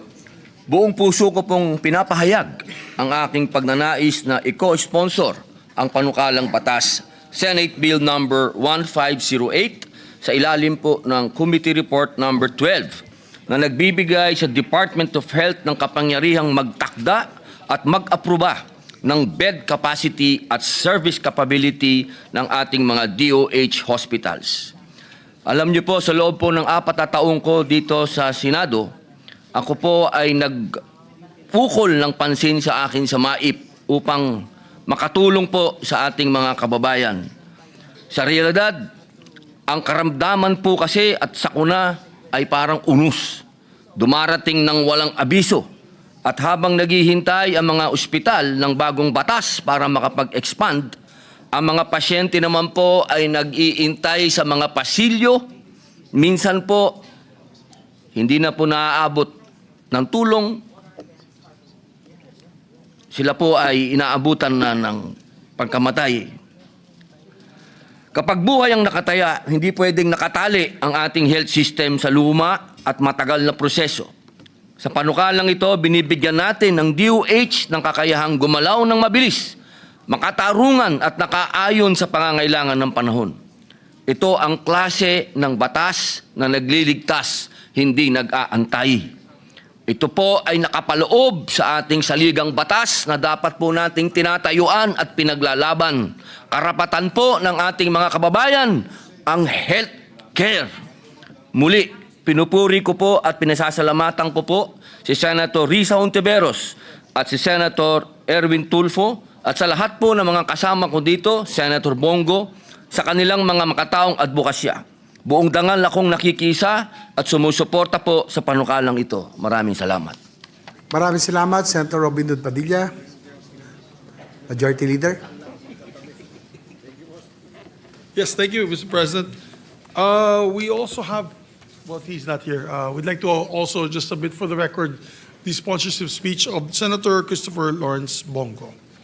For the record. Sorry, sir. Thank you, Mr. President. And also Senator Jinggoy Estrada. Take note of that. We'll insert Thank you. the records. Thank you, Mr. President. Mr. President, to allow our colleagues to study the measure further, I move to suspend consideration of the measure. Is there objection? There being none, consideration of Senate Bill number 15088 is hereby suspended. Mr. President, I move to transfer from the calendar of ordinary business to special orders, Senate Bill number 1512 under Committee Report number 16. So move, Mr. President. Is there objection? There being none, the motion is approved. We will ask the Secretary to read the title of the measure. An act creating an independent People's Commission to investigate anomalies in all government infrastructure projects, defining its powers and functions, appropriating funds therefore and for other purposes. Mr. President, I move that we recognize the very hardworking sponsor, no other than Senator Francis Kiko Pangilinan, to sponsor the measure. Senator Francis Kiko Pangilinan is recognized to sponsor the measure. Maraming salamat, Mr. President, distinguished Majority Leader, to our distinguished colleagues. I rise today to sponsor and co-author Senate Bill number 1512, principally introduced by our Senate President Vicente Soto III, co-authored by Senators Erwin Tulfo and Risa Hontiveros. 6 na araw na nang bahain ang Cebu at maraming bayan sa ating bansa. Dumating at umalis na ulit ang isa pang bagyo, ang Uwan. 52 araw na ng malawakang protesta laban sa flood control scam noong September 21. Patuloy na nakaabang ang ating mga kababayan sa magiging kahihinatnan ng pinakamalaking corruption scandal sa kasaysayan ng ating republika. Hindi lang nilulunod ng puot ang taong bayan, literal na inanod din ang kanilang mga bahay at buhay. Inaanod na rin ang batayang tiwala ng karaniwang mamamayan sa pamalaang may sinumpang tungkulin na pangalagaan ang kanilang interes. Hindi lang hagupit ng kalikasan ang dahilan ng ilang daang pagkamatay at pagkawala sa iba't ibang sulok ng bansa. Hindi lang ito natural disaster, man-made disaster din ito. Malaking dahilan ng man-made disaster na ito ay ang massive systemic corruption. Systemic na parang cancer na kumakalat na sa lahat ng bahagi ng lipunan. Massive dahil sinlawak ng bahang dinulot nito ang korupsyon. Bagyong Uwan, halos buong Pilipinas ang kanyang naging saklaw. ganito rin itong flood control scandal. Sa maraming bahagi ng mundo, kita natin kung paanong nilalagay na sa sariling kamay ng mga Gen Z at karaniwang mamamayan ang pagpapanagot sa mga may tungkuling nasa katungkulan. Sa pagpapatupad ng katarungan, sa Nepal, sa Indonesia, sa Peru, literal na naghihimagsik ang mga kabataan at nilantad ang corruption na sumisira sa kanilang mga buhay. Ito ang konteksto ng ating panukalang batas na palakasin ang Independent Commission on Infrastructure na binuo ng Executive Order 94 sa pamamagitan ng itong committee report. Kailangan natin ng proseso na public, prompt, necessary, the minimum possible under the given circumstances, proportionate to the crimes and established by law. Ang pagiging maagap na parusa, hindi ang kalubhaan ang tanda ng hustisya. O sa panahon pa natin ngayon, kailangan smart and solution-specific, measurable, achievable, realistic, or relevant, at syempre, time-bound. Kaya naman minarapat ng inyong Senate Committee on Justice na itaguyod ang isang tunay na independent, technically capable, at empowered People's Commission para imbestigahan ang mga anomalya sa lahat ng government infrastructure projects. Unprecedented ang kurakot, unprecedented ang bunga ng krimen, kailangan unprecedented din ang pagpapanagot. Kaya binigyan ng panukalang batas na ito ng kapangyarihan ang Independent People's Commission para magsabpina, mag-usig, magsuspinde, mag-freeze ng assets at sundan ang pera saan man ito nandoon. Ika nga, follow the money. The proposed measure expands the powers of the ICI to include the powers of contempt to cite individuals and entities for contempt, the power to cancel professional licenses of the PRC, the power to grant witness immunity and protection, the power to issue lookout orders and recommend HDO to proper authorities, the power to suspend and blacklist contractors and remove them from PhilJeps, the power to recommend to the President policy measures, the power to temporarily issue closure orders, the power to temporarily sequester assets, the power to deputize the NBI, the PNP, the CIDG, and other law enforcement agencies in the conduct of its investigation. Dulot na rin ng pangalang nito, magsisilbing People's Watchdog ang komisyon. Magkakaroon ito ng fiscal independence at tunay na proteksyon para sa mga kakantang whistleblowers, sa mga citizen monitors. Papaganahin nito ang karaniwang boses para sa tunay na pagpapanagot sa kurakot. Bagamat suklam na suklam tayo, kailangan pa rin ng due process. Ang katarungan ay hindi kasangkapan ng paghihigante. Kailangan public ang mga pandinig, patas at walang pinapanigan ang investigasyon at ang bunga ay nakabatay sa katotohanan at sa batas.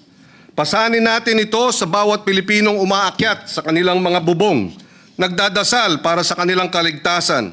Pasanin natin sa bawat magulang na nawalan ng anak sa sakunang pwede namang maiwasan. Tungkulin natin ito sa lahat ng humihingi ng katarungan, ng pananagutan at ng pagbabago. Ang pagpasa sa panukalang batas na ito ay simula pa lamang. Dapat nating tandaan na ang mga batas at komisyon habang makapangyarihan sa papel ay humuhugot ng kanilang tunay na lakas mula sa isang nakatuon, mapagbantay na mamamayan. ang pinakadakilang kaalyado ng hustisya ay ang mga taong ayaw tumanggap ng impunity, na patuloy na nagbabantay, nagtatanong at nagpapanagot sa mga tagapag-alaga ng kapangyarihan. Ipasa natin ang panukalang batas na ito, hindi bilang isa pang hungkag na kilos, kundi bilang isang bagong tipan sa pagkakaisa ng ating tinig. Hindi natitinag ang ating pagtutol sa katiwalian at hindi natitinag ang ating pagbabantay. Itayo at itaguyod natin ang isang pamahalaan na tunay na mapagkakatiwalaan ng sambayanang Pilipino. For these reasons, Mr. President, distinguished colleagues, I wholeheartedly sponsor Senate Bill number 1215 under Committee Report number 16 and urge its immediate approval. Maraming salamat. Thank you, Senator Pangilinan, Majority Leader. Next to sponsor the measure, Mr. President, no other than our Senate President, dear presiding officer, no other than Senator Vicente C. Soto III. Our Senate President, Vicente Soto III, is recognized. Thank you, Mr. President. Mr. Majority Leader, thank you. At the outset, allow me first and foremost to thank Senator Francis Pangilinan, Chairman of the Committee on Justice, for acting with dispatch on this measure that is timely and necessary at this point. Mr. President, every devastating typhoon or monsoon that flooded our streets, severely damaged houses, destroyed livelihood, hampered our day-to-day activities, and claimed lives. We are reminded of the Filipino people's unwavering resiliency. Yes, all right. But this should no longer be the conversation. Resiliency should not be celebrated when accountability is deniably lacking. Filipino people surviving yet another flood should no longer be the topic of the next news article. Our people should not be losing sleep anymore when it is raining, fearing that anytime the flood will destroy their homes. Due to the geography of our country, we are very vulnerable to calamities. The billion-peso budget allocated to flood control projects should have given our people the security that no matter how hard the rain, they are safe. Much has been said about the recent flood control issue that shocked the nation. It is now the time we have taken action.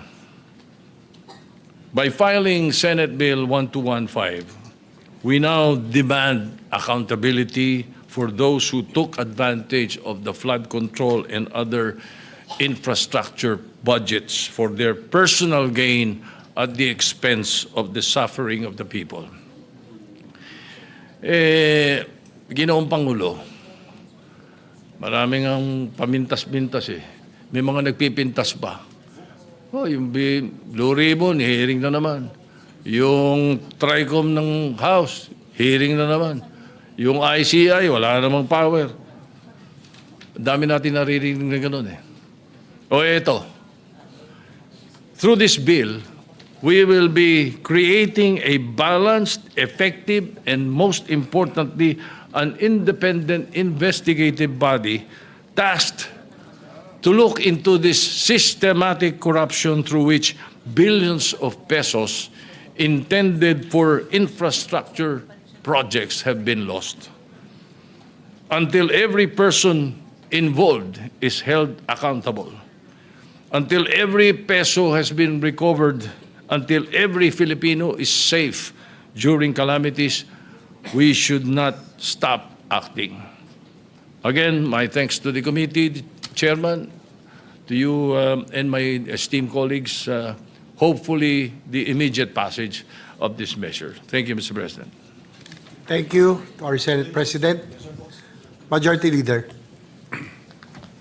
Ready na yung dalawang bills na nabasa na. Thank you, Mr. President.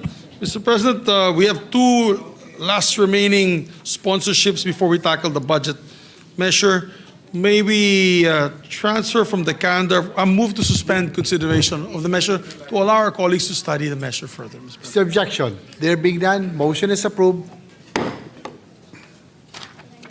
Mr. President, I move that we transfer from the calendar for ordinary business to special order, Senate Bill number 1510 under Committee Report number 14. Is there objection? There being none, motion is approved. May we ask the Secretary to read the title of the measure, Mr. President?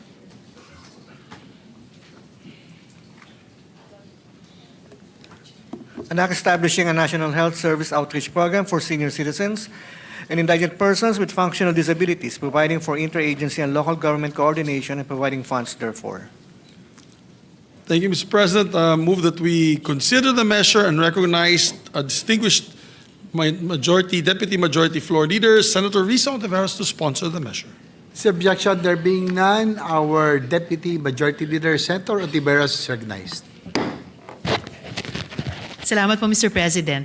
Mr. President, distinguished colleagues, magandang gabi po sa inyong lahat.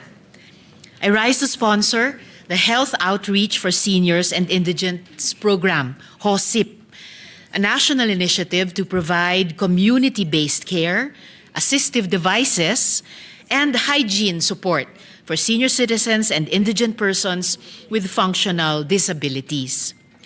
Functional ability is key to healthy aging or active aging and healthy longevity.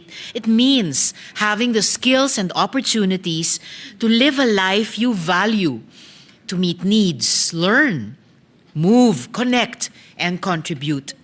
Together with Senator Rafi Tulfo, we aim to identify and register seniors and indigent persons with sensory or mobility challenges, assess their needs through community profiling, and conduct regular visits every 2 months.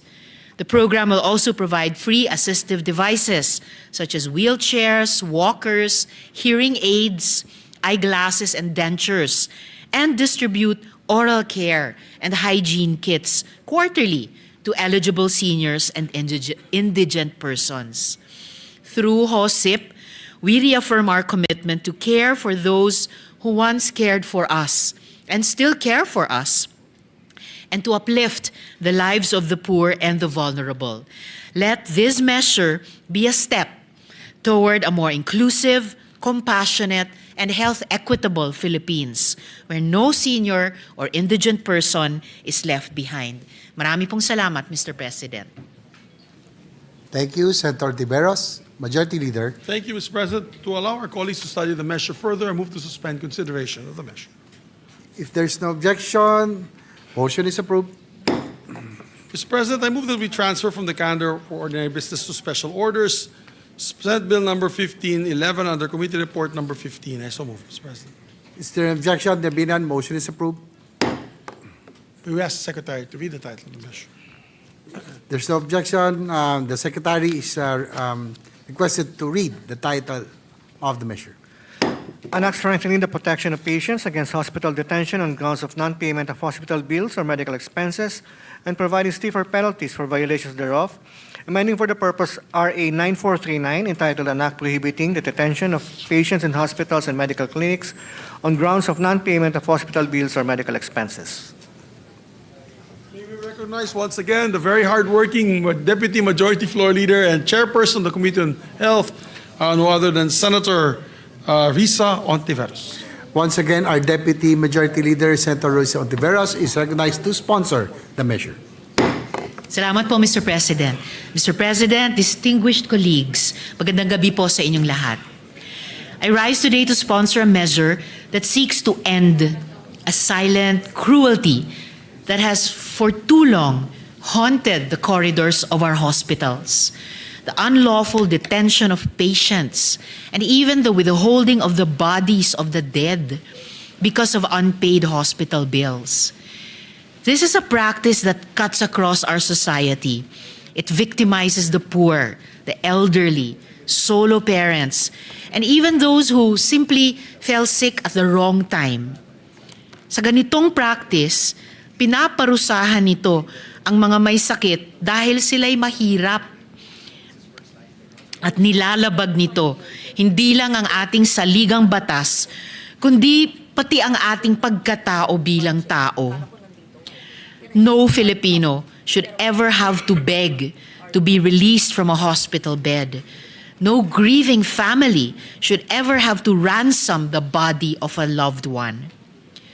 Katuwang sina Senador Jinggoy Estrada at Erwin Tulfo, we propose to strengthen patient protection against hospital detention, to reaffirm what should have always been true, that healthcare is a right, not a privilege, and that compassion, not capacity to pay, must be the guidepost of our medical institutions. Mr. President, Republic Act No. 9439, the original law prohibiting hospital detention, was enacted almost 2 decades ago. Yet, despite its good intent, the practice persists.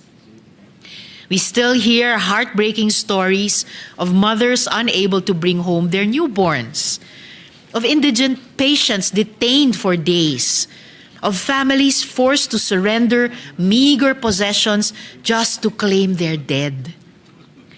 This bill strengthens that law, giving it sharper teeth, broader reach, and stronger enforcement to ensure that no Filipino is ever again detained in sickness or in death for lack of capacity to pay hospital and medical bills. Una, pinalalawak ng panukalang ito ang saklaw ng proteksyon. Sakop na ngayon ang lahat ng ospital, klinika, at katulad na pasilidad, pampubliko man o pribado. Walang institusyong makakalusot sa pananagutan. At hindi lang mga pasyente ang protektado, kundi pati ang kanilang mga kamag-anak, kinatawan, tagapag-alaga, at maging ang mga bagong silang na sanggol. Wala nang dapat gawing palit-ulo para sa buhay, kalusugan at dignidad ng tao. Ikalawa, pinangangalagaan nito ang karapatang makauwi agad.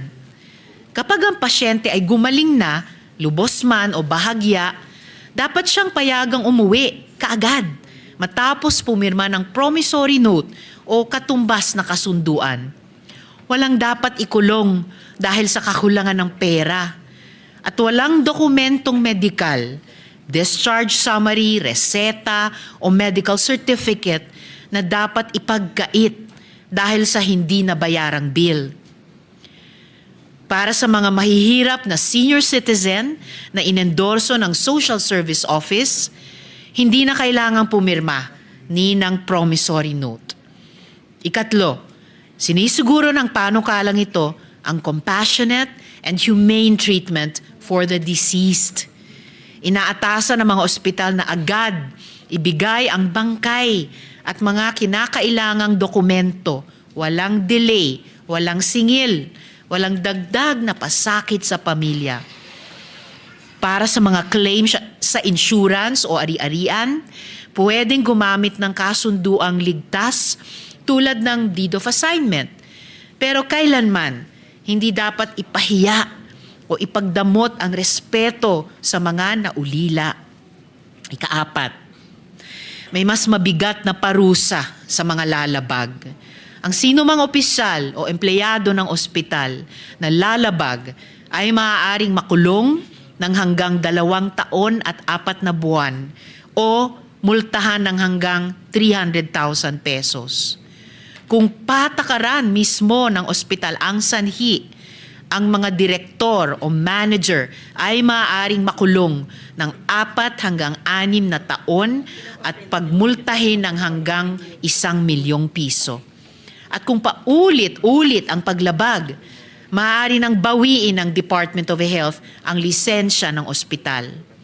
Ikalima, pinatitibay nito ang ugnayan ng health and social protection. Inaatasan ng DOH sa pakikipagtulungan sa DSWD, PhilHealth, SSS, GSIS at PCSO na tiyaking ang mga mahihirap at walang kakayahang magbayad ay ma-refer sa mga medical assistance program ng gobyerno. Ika-6, nagbibigay ito ng mekanismo ng reklamo at hustisya. Gagawa ng grievance system sa DOH para sa mga pasyente o pamilyang ikinulong ng labag sa batas. Kailangang ipaskil ng mga ospital ang mga karapatan ng pasyente sa malinaw na lugar, sumunod sa standard discharge protocols at tiyaking na iaabot ang tulong ng gobyerno sa mga nangangailangan. Mr. President, this measure is more than a set of legal amendments. It is a declaration that our hospitals should never be prisons, that compassion must never be conditional. It also sends a clear message.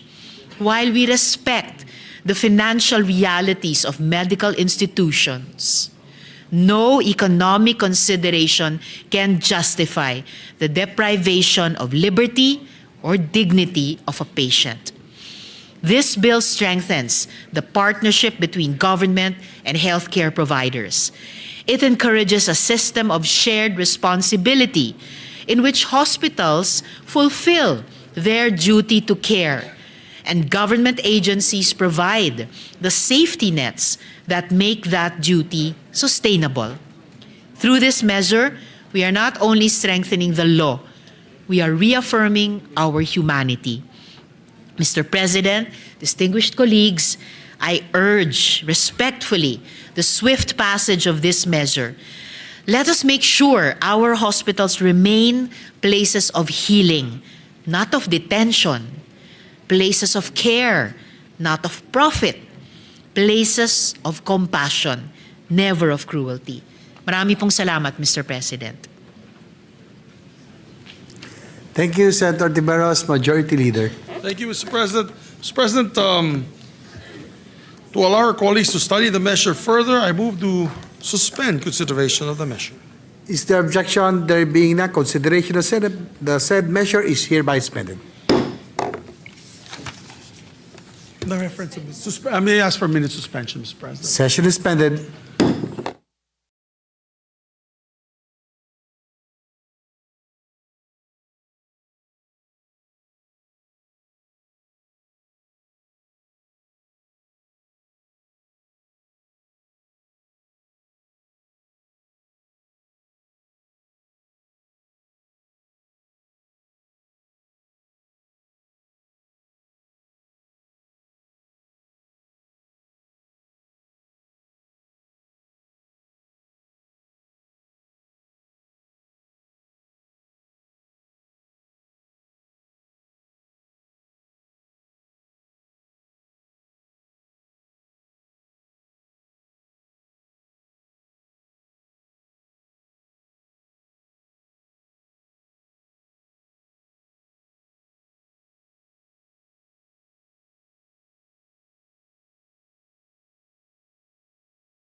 Thank you, Mr. President. Mr. President, Majority Leader. May we have, I move for this additional reference of business. The Secretary will proceed with the third additional reference of business. Third additional reference of business, committee reports. Committee report number 17, prepared and submitted jointly by the Committees on Health and Demography and Finance, Senate number 1513, with Senators Villar M., Villar C., and Villanueva as authors. An act instituting a national health program to combat systemic lupus erythematosus disease and appropriating funds therefore, recommending its approval in substitution of Senate numbers 260 and 1281, sponsor Senator Ontiveros. To the calendar for ordinary business.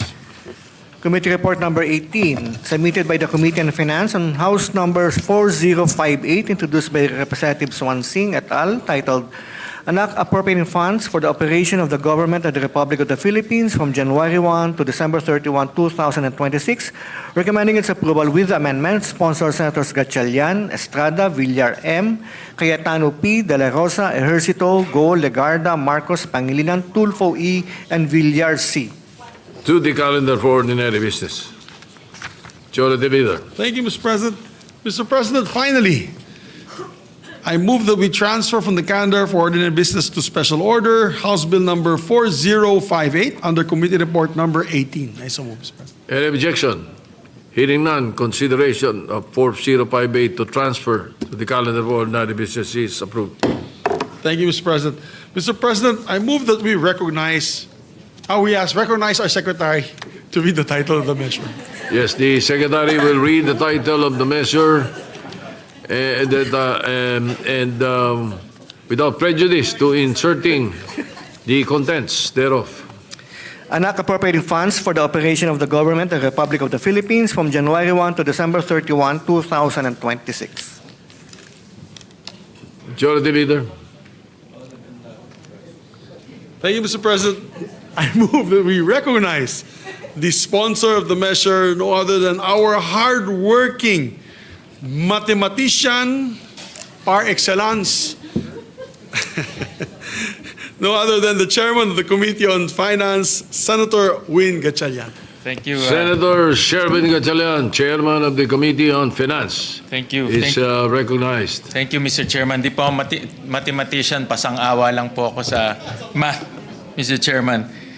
Mr. President, esteemed colleagues, I rise today to sponsor House Bill number 4058, or the General Appropriations Act of 2026.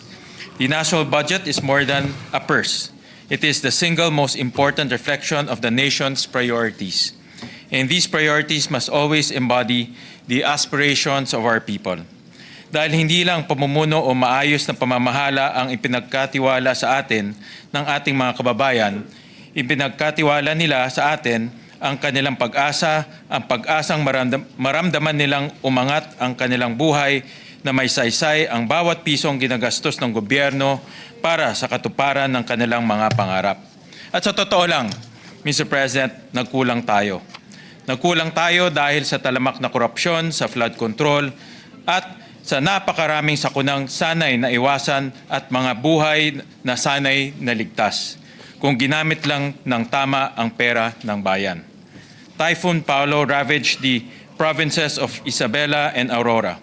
Capiz and Rojas City bore the brunt of Typhoon Ramil.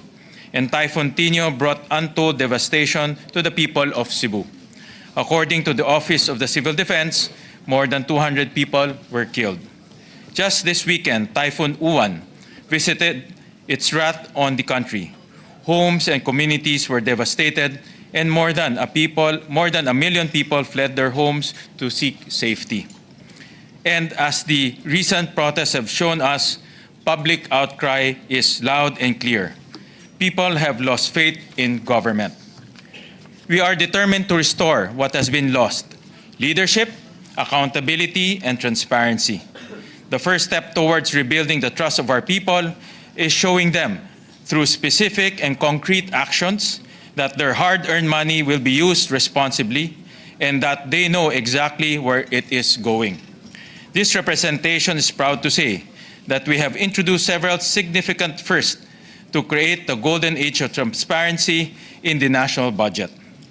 The first reform we made was sponsoring Senate Concurrent Resolution number 4, This mandated all critical budgetary documents from both the House of Representatives and the Senate to be uploaded online. We launched the Senate Budget Transparency Portal, where our people can watch live streams of the budget briefings and hearings, read the transcripts, peruse the agency presentations, and look at the National Expenditure Program and the House General Appropriations Bill, all in their entirety. There's even a section where citizens can provide feedback and upload their suggestions or position paper.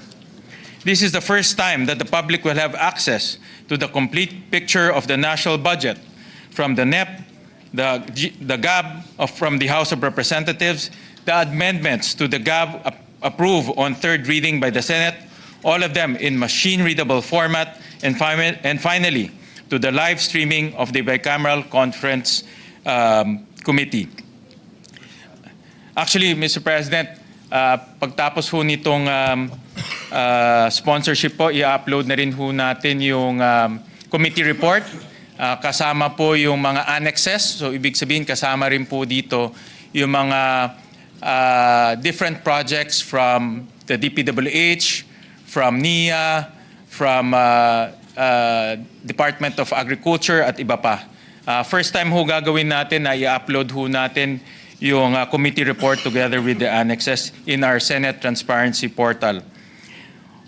Another first in this budget was seeking the perspective of the civil society.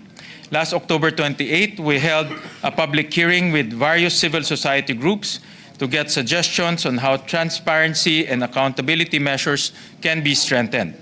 They contributed valuable insights, particularly on digitalization. We hope that consultations with CSOs become a permanent part of the budget deliberations in the future, so that civic watchdog groups can have an active stake in the outcome of the nation's budget. We have also significantly reduced unprogrammed funds.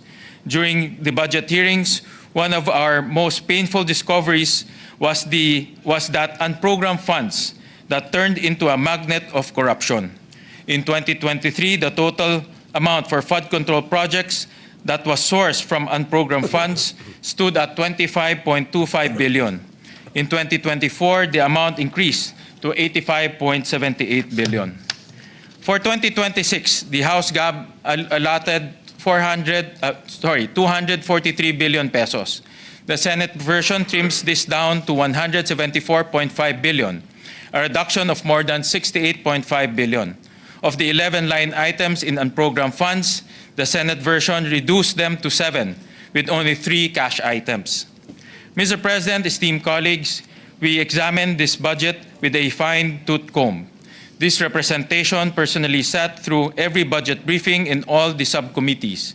And after all the budget briefings were concluded, we organized an additional series of technical working group meetings, and we invited all the senators and their respective offices to these TWGs to get their thoughts and recommendations, because we wanted to ensure that no stone was left unturned. At the end of the day, this is a product of the collective effort of the Senate.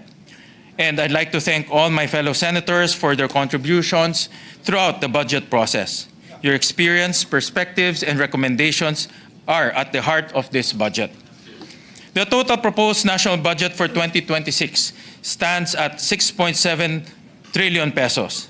This is 7.4% higher than the last year's budget, or about 467 billion pesos more.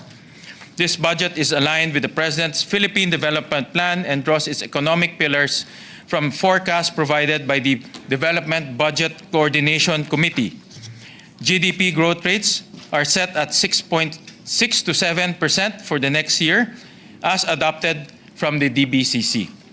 We are aware that external economic headwinds such as the U.S. tariffs and the uncertainties in our domestic economic environment, as evidenced by the slower GDP growth rate of 4% in the last quarter, may cause some to change their outlook on the nation's economy.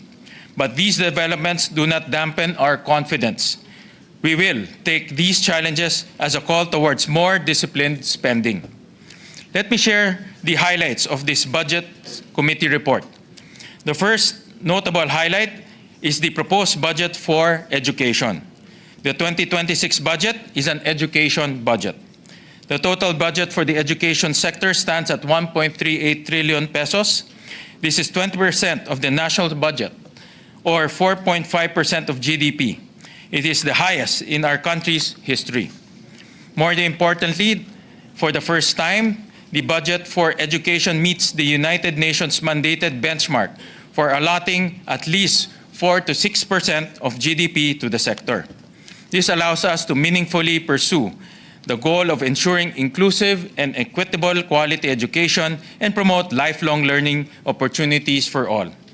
Within the sector, the Department of Education has been given 992.7 billion pesos, marking the largest allocation in its history.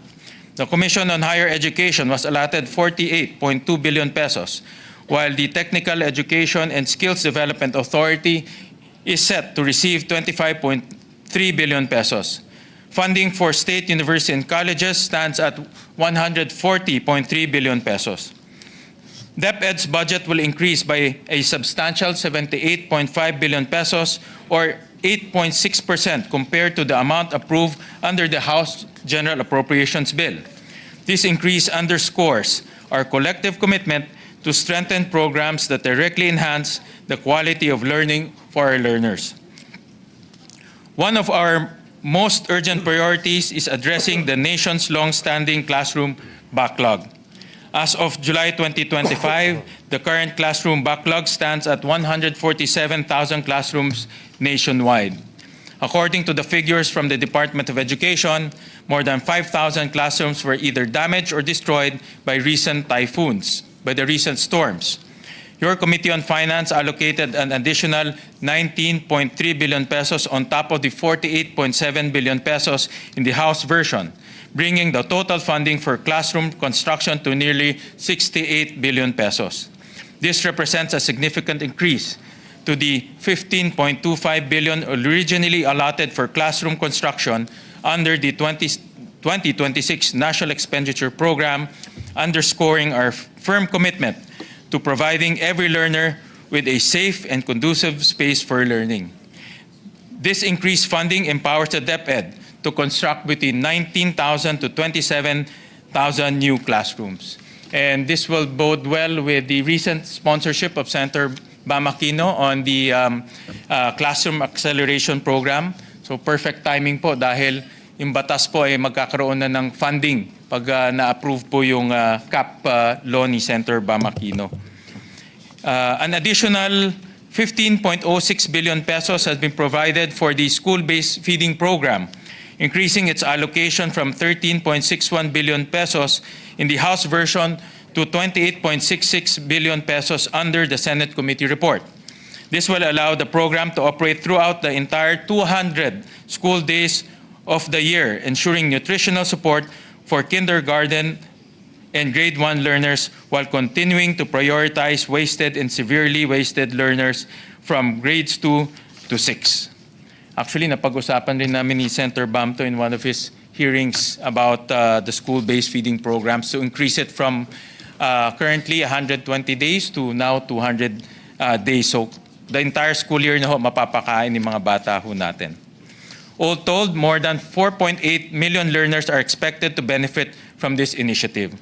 Significantly increasing the budget for textbooks is critical to improving student access to information and strengthening learner outcomes. This budget provisions an additional 18.08 billion pesos to ensure that all learners from kindergarten to senior high school receive the textbooks necessary for effective and meaningful learning. Coupled with the increase from the House of more than 11 billion, this brings the total budget for textbooks to more than 29 billion pesos. This will fund production of 82 textbook titles that will help almost 20 million learners in DepEd schools. Furthermore, 3.3 billion pesos has been added on top of the existing allocations for the ARAL program. This will ensure that tutors are adequately trained and fairly compensated, enabling them to better assist learners in addressing learning gaps. With the help of more than 440,000 tutors, an estimated of 6.7 million learners will be given tutorial sessions in reading and math. As we strengthen the access to textbooks and address the classroom backlog, let us also not forget to solidify early childhood education at the community level. To this end, we are allocating 2.46 billion pesos from the Local Government Support Fund to help 4th and 5th class municipalities convert existing daycare centers into child development centers. We also aim to create 4,422 plantilla positions for child development workers with a salary starting at salary grade 8. The budget of the Commission on Higher Education will rise by 11% compared to the House-approved version, a testament to the Senate commitment to universal access to quality tertiary education. This augmentation assures an additional 6.6 billion pesos for the tertiary education subsidy, ensuring that 490,000 incoming college students from 4-piece household can pursue their studies. This affirms our vision for the 4-piece program, that every family beneficiary should have at least one college graduate who can lift the household out of poverty through education.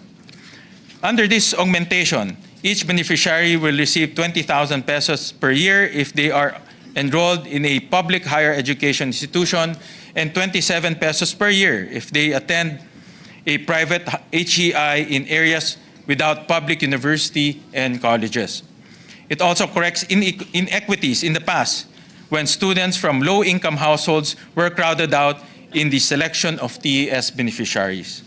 The budget of Technical Education and Skills Development Authority stands at a historic high, a reflection of our firm belief that TechVoc is not second class. It is a first-class ticket to gainful and dignified employment. We have provided an additional 5.1 billion pesos under the Training for Work Scholarship Program to train around 190,000 Filipinos in high-demand sectors such as healthcare, artificial intelligence, semiconductors, and creative industries. These priority industries were identified by the Private Sector Advisory Council's Education and Job Sector Group and Health Sector Group, as well as the Semiconductors and Electronics Industry Advisory Council to the TESDA. They were identified as priority sectors because these high-growth industries will require highly technical skills for the jobs they are creating, ensuring that our workforce is ready to meet the demands of a rapidly evolving economy. Through these investments in the potential of the Filipino, we are not only building a stronger, more competitive workforce, we are also empowering our nation with the skills and opportunities to shape the industries of the future and secure for themselves and their families a life of dignity and progress. The funding for SUCs will be higher than the House-approved budget by about 6.8 billion pesos as the Senate prioritized infrastructure projects that expand the carrying capacity of our state universities and colleges in support of universal access.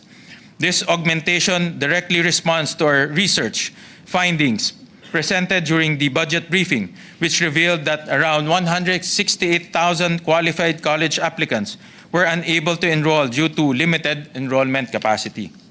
We also allocated 290 million pesos as seed funding for new medical schools in our state universities and colleges, an investment that will help ensure a steady pipeline of doctors ready to serve the health needs of the Filipino people. If education is often hailed as the key to our future, health is the foundation that allows us to reach it. With the key support of health advocates such as Vice Chairperson Senator Pia Cayetano, the Department of Health, including PhilHealth, has been allotted 376.5 billion pesos. Particular attention will be given to the implementation of the Universal Health Care Law and the Zero Balance Billing Program of the current administration.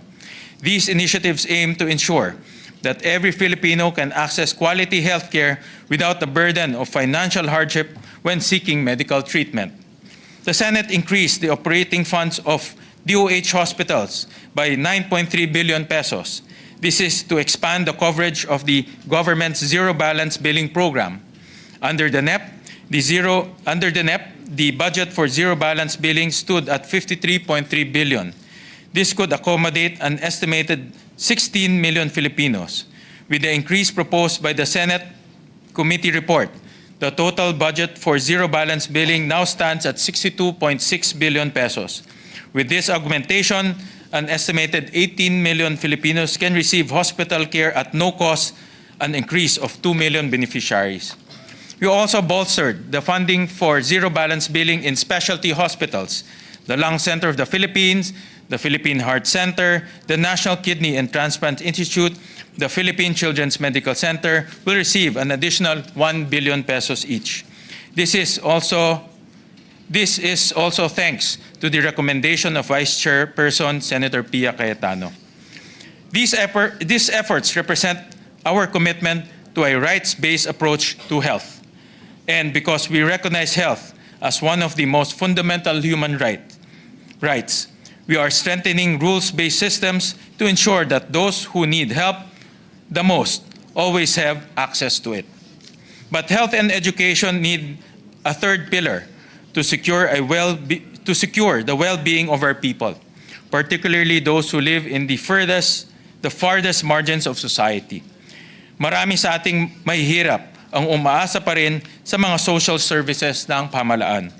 This is why the Department of Social Welfare and Development was allocated 230 billion pesos to support a wide range of targeted social welfare interventions.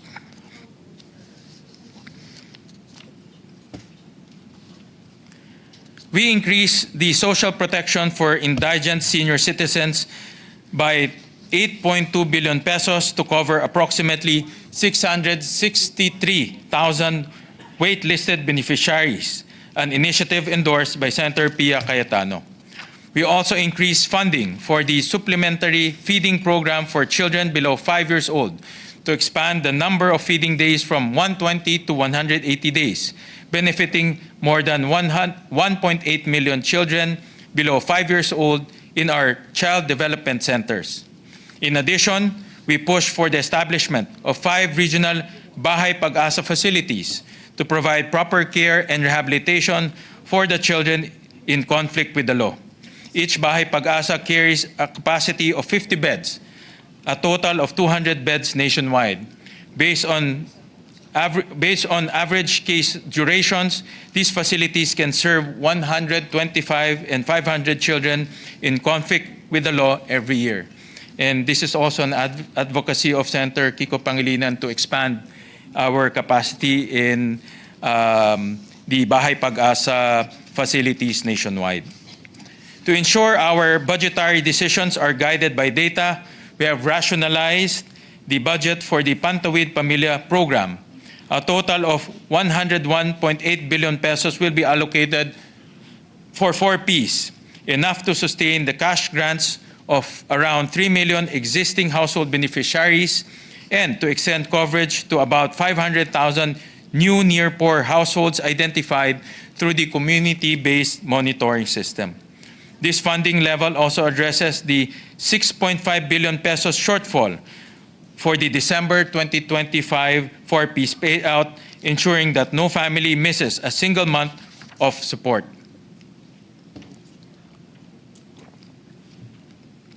This rationalization is not just about numbers. It is about reaffirming our commitment to make 4Ps more targeted, data-driven, and sustainable, so that every peso we spend truly uplifts families who need it the most.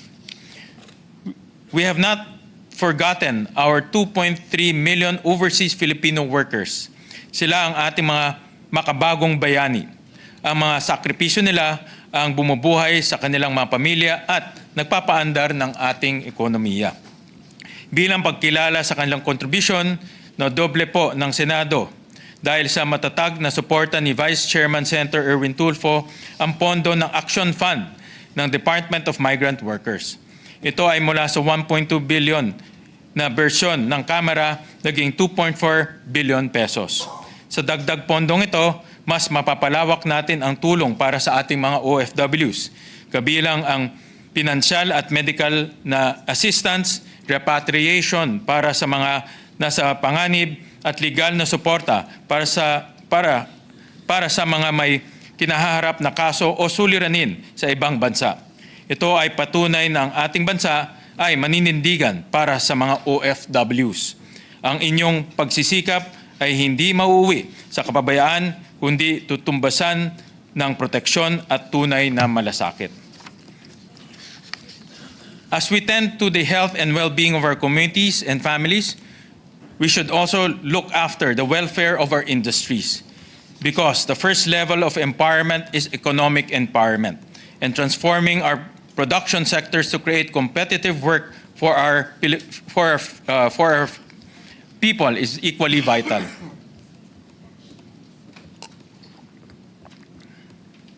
To sustain growth and create jobs, let us invest in production and innovation. The Department of Agriculture, including its attached agencies and corporation, has been allotted 184 billion pesos. We have allocated 500 million pesos for the implementation of the Sagip-Saka Act, championed by Senator Kiko Pangilinan, to link our farmers and fisher folks directly to institutional buyers. The additional 500 million pesos will fund the establishment of food hubs where farmer producers can trade directly with retailers and consumers, minimizing intermediation and allowing farmers to capture greater profits from their production. This augmentation will raise the total funding for the establishment of food hubs to 2.6 billion pesos, benefiting around 2.6 million farmers in Region 3, 4A, 5, and Region 10. We also have provided 2 billion pesos for the construction of first border inspection facilities, a crucial investment to prevent the entry of plant and animal diseases that threaten our agriculture supply. By strengthening these safeguards, we can avert crises like the African swine fever outbreak, which the Department of Agriculture estimated to have cost around 120 billion pesos in losses to our hog industry. It also supports the revitalization of high-value crops such as coffee and cacao, with an additional 440 million pesos allocated for the High-Value Crops Development Program. In addition, 25 million pesos have been earmarked for the Young Farmers Challenge, an initiative championed by Vice Chairperson Senator Amy Marcos, which seeks to grant 600 awardees competitive grant assistance and training and mentoring in agriculture. And 41.1 million pesos has been allocated for the Mentoring and Attracting Young in Agribusiness initiative, all designed to inspire a new generation of Filipinos to see agriculture not as a livelihood of last resort, but as a field of innovation, enterprise, and pride. Through these strategic investments in the agriculture, we strengthen the foundation of food security and affirm the prosperity of our farmers in the prosperity of our nation. The Department of Trade and Industry will carry a budget of 9.7 billion. Thanks to the recommendation of Vice Chairperson Senator Amy Marcos, this will be used, among other things, to bolster our Fair Trade and Consumer Protection Program and the Pangkabuhayan sa Pagbangon at Gawa Program, which seeks to help microenterprises that fall victim to disasters. The Department of Science and Technology, with the support of Vice Chairperson Senator Camille Villar, will be granted a budget of 31.48 billion pesos. The proposed 2026 budget increases the amount allocated for Philippine Science High School scholarships, adding 413 million to the amount in the NEP. This marks the first increase to the scholarship package of the Philippine Science High School in 10 years.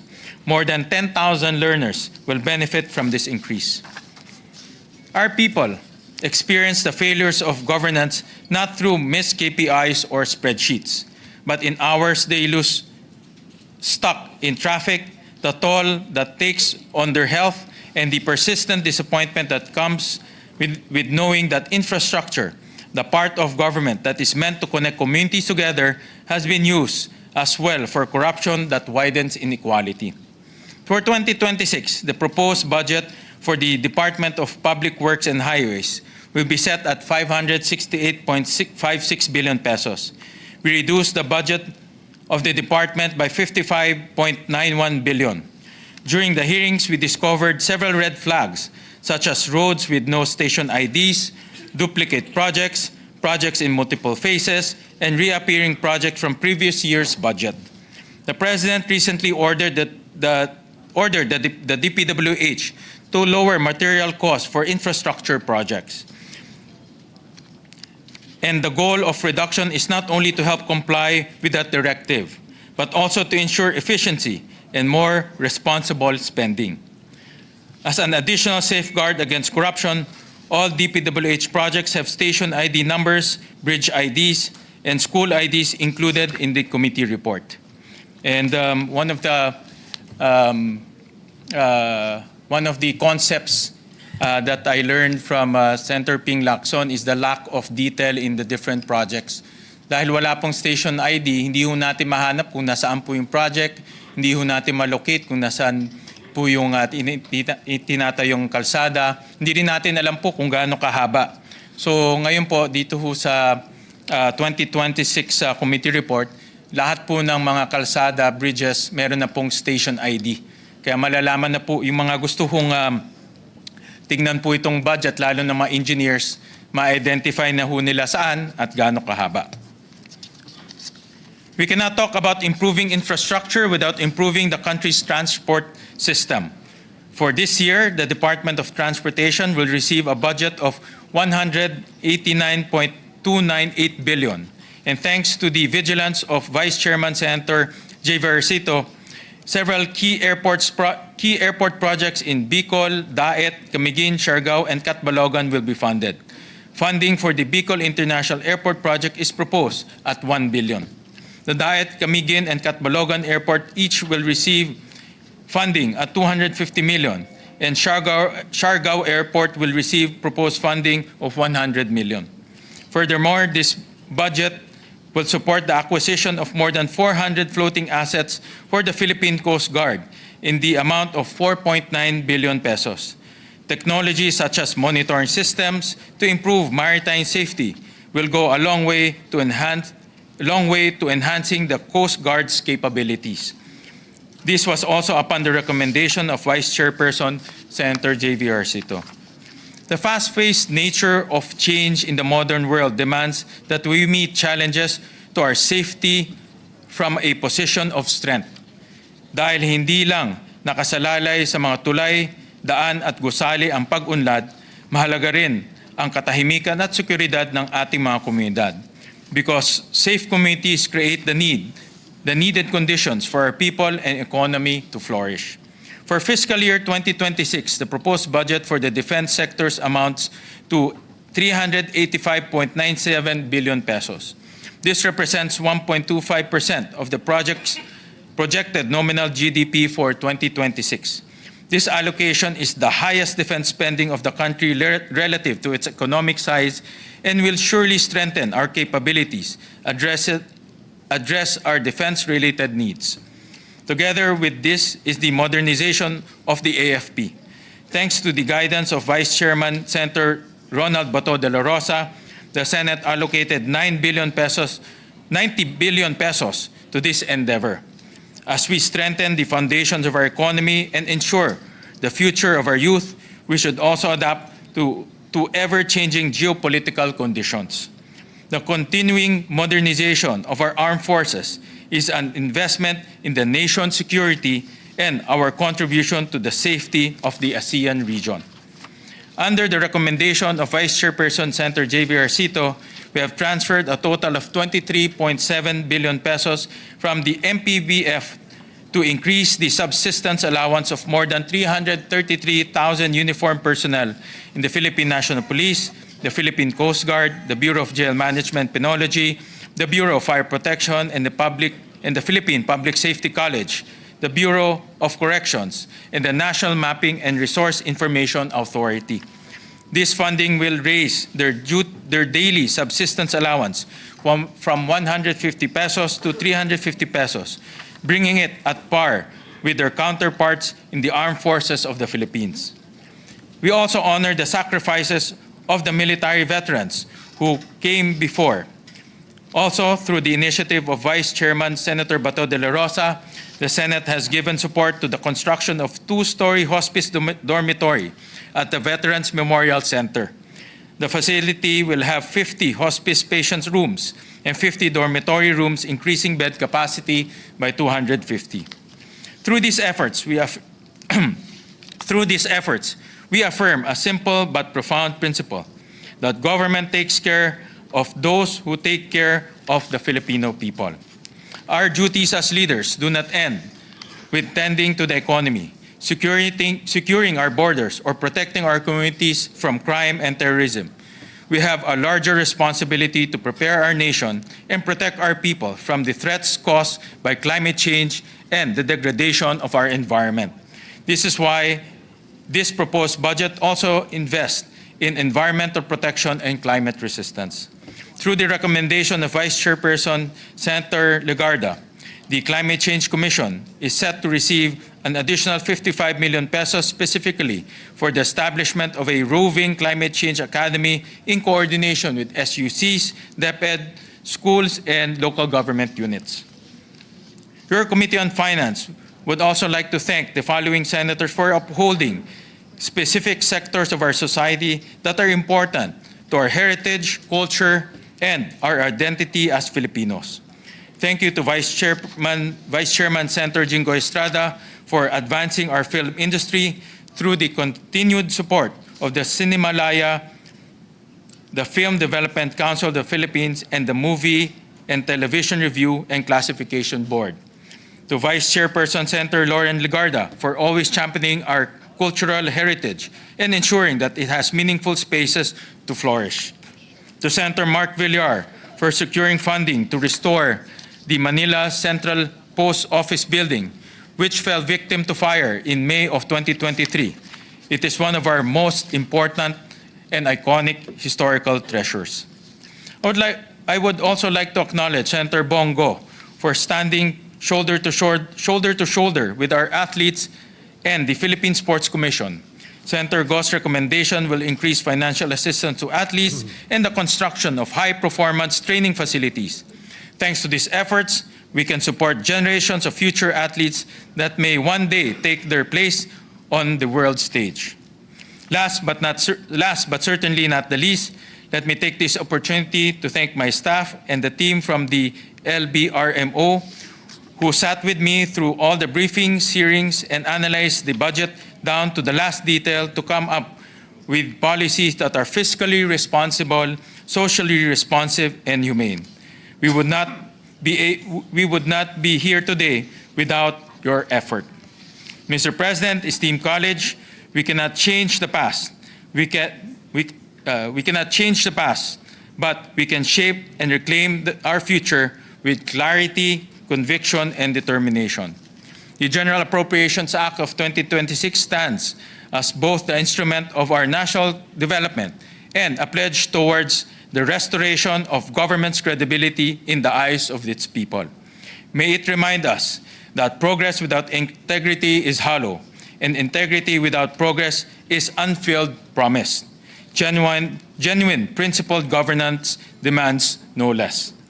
When we are entrusted with public office, we all swore to serve the Constitution, this Republic, and its people. Let us work together as one government and prove that oath true. Thank you, Mr. President, esteemed colleagues. Thank you, Senator Sherwin Gatchalian, for that very elaborate and incisive sponsorship of the GAB of the Senate. Majority Leader. Thank you, Mr. President. Obviously, we can see how hardworking the good gentleman is from Valenzuela. He poured his heart and soul out in this measure. Mr. President, we are not wrong in electing him as the chairman of the Finance Committee. He's the most studious member of this Congress, Mr. President. Nagko-complain na po yung mga staff niya. At yung staff niya nagtatanong sa akin kung pwede ko daw siyang hanapan ng date. Yun. Kasi hindi na daw umuwi, Mr. President. Yes. Natatawa po yung mga staff ni Senator Sherwin. Co-sponsors? No more. Insert? Okay. Yes, several members of the committee will just insert to the records the co-sponsorship speeches. One of them is Senator Kiko Pangilinan and Senator Pia Cayetano, Mr. President, for the record. We will place that on record and so inserted. Thank you, Mr. President. With that, to allow our colleagues to study the measure further, move to suspend consideration of the measure, Mr. President. Any objection? Hearing none, consideration of the measure is suspended. Thank you, Mr. President. Just other administrative matters. Tomorrow we start our discussions on the budget, Mr. President. So we are going to suspend sessions today and resume tomorrow at 1 p.m. For the discussions on the general provisions of the budget interpellation to be answered, of course, by our distinguished sponsor, Senator Gatchalian. We just like to let everyone know, before we do that, Mr. President, we have an all-member caucus. Please inform our chief of staffs of all the senators at 12 noon here po sa ating Senators Lounge. We'll have lunch there. And then some more admin matters, Mr. President. It's an all-senator caucus. It's an all-senator caucus. Please all members. inform all the members of the Yes. Senate. Thank you. Also, Mr. President, Senator Camille Villar gave birth last month and has since been unable to attend session. Mr. President, we noticed that previously approved journals have reflected her attendance in the past sessions as absent. I propose that the Secretariat be directed to henceforth reflect Senator Villar is on maternity leave. I mean, she's absent, but she's on maternity leave. We have to have an excuse why she's absent. And we allow that, Mr. Yes, President. As a matter of may- fact, in corporations, we allow 120 days. I think 110 days? 105 days. 105 Well, I'm sure days. there will be no objections, so we place that on record. Thank you very much. But that's Mr. the first President. time since 1917, there has been no senators who have given birth while in. Senator Legarda, Well sir. said. Nanganak ba yan nung senator na siya? Did you give birth while you were a senator? Were you a senator when you gave birth to your kids? No, I don't think so. No? Hindi daw. She was past her prime. When she won as a senator, Your Honor, she had given birth already. So, also, Mr. President, Who? sino? Sino? The Senator Madrigal, not Jambi po, yung aunt daw. I'm not sure. We will look into that. I'm not sure. That was beyond my time, Mr. President. Kaya I wouldn't remember. We'll find out on the record, All right. on our records. Mr. President, this is on EDCOM 2 Commission. Pursuant to Section 5 Republic Act number 11899, I move the Senate President designate members to the Second Congressional Commission on Education. I so move, Mr. President. All right. Hearing no, is there any objection? Hearing none, the following are designated as members of the Second Congressional Commission on Education, or EDCOM 2. Chairpersons, Senator Bam Aquino as chairperson of the Committee on Basic Education, and Senator Lauren Legarda as chair of Education. And members, Senator Alan Cayetano, and together with previously designated members, Senator Joel Villanueva and Senator Sherwin Gatchalian. So designated. Thank you very much, Mr. President. Mr. President, pursuant also to Rule 10, Section 18, the rules of the Senate, upon the instruction of the chairperson of the Committee on Justice and Human Rights, I manifest the creation of a subcommittee to take up the privileged speech of Senator Rizal Teveros on Mr. Joseph C., delivered last October 1, with Senator Hontiveros as chairperson. So manifested, Mr. President. Any objection? Hearing none, the manifestation is noted. And that's with approval of the chairperson, Senator Pangilinan. Senator Legarda also, Mr. President, wishes to co-sponsor the following measures and requests that her co-sponsorship speeches be inserted into the record. Senate Bill number 1508, Senate Bill number 1509, Senate Bill number 1512, and Senate Bill number 1511 and Senate Bill number 1510. I so move, Mr. President. Any objection? Hearing none, so inserted and so recorded. And Senator Pia Cayetano would also like to insert into the record her co-sponsorship speeches for the following: Senate Bill number 1507, Senate Bill number 1508, and Senate Bill number 1512. I so move, Mr. President. Any objection? Hearing none, so inserted and recorded. Thank you. Thank you, Mr. President. Mr. President, I move that we suspend session until 1 o'clock in the afternoon, Thursday, November 13, 2025. I so move, Mr. President. Any objection? Hearing none, session is suspended until 1 o'clock in the afternoon of Thursday, November 13, 2025.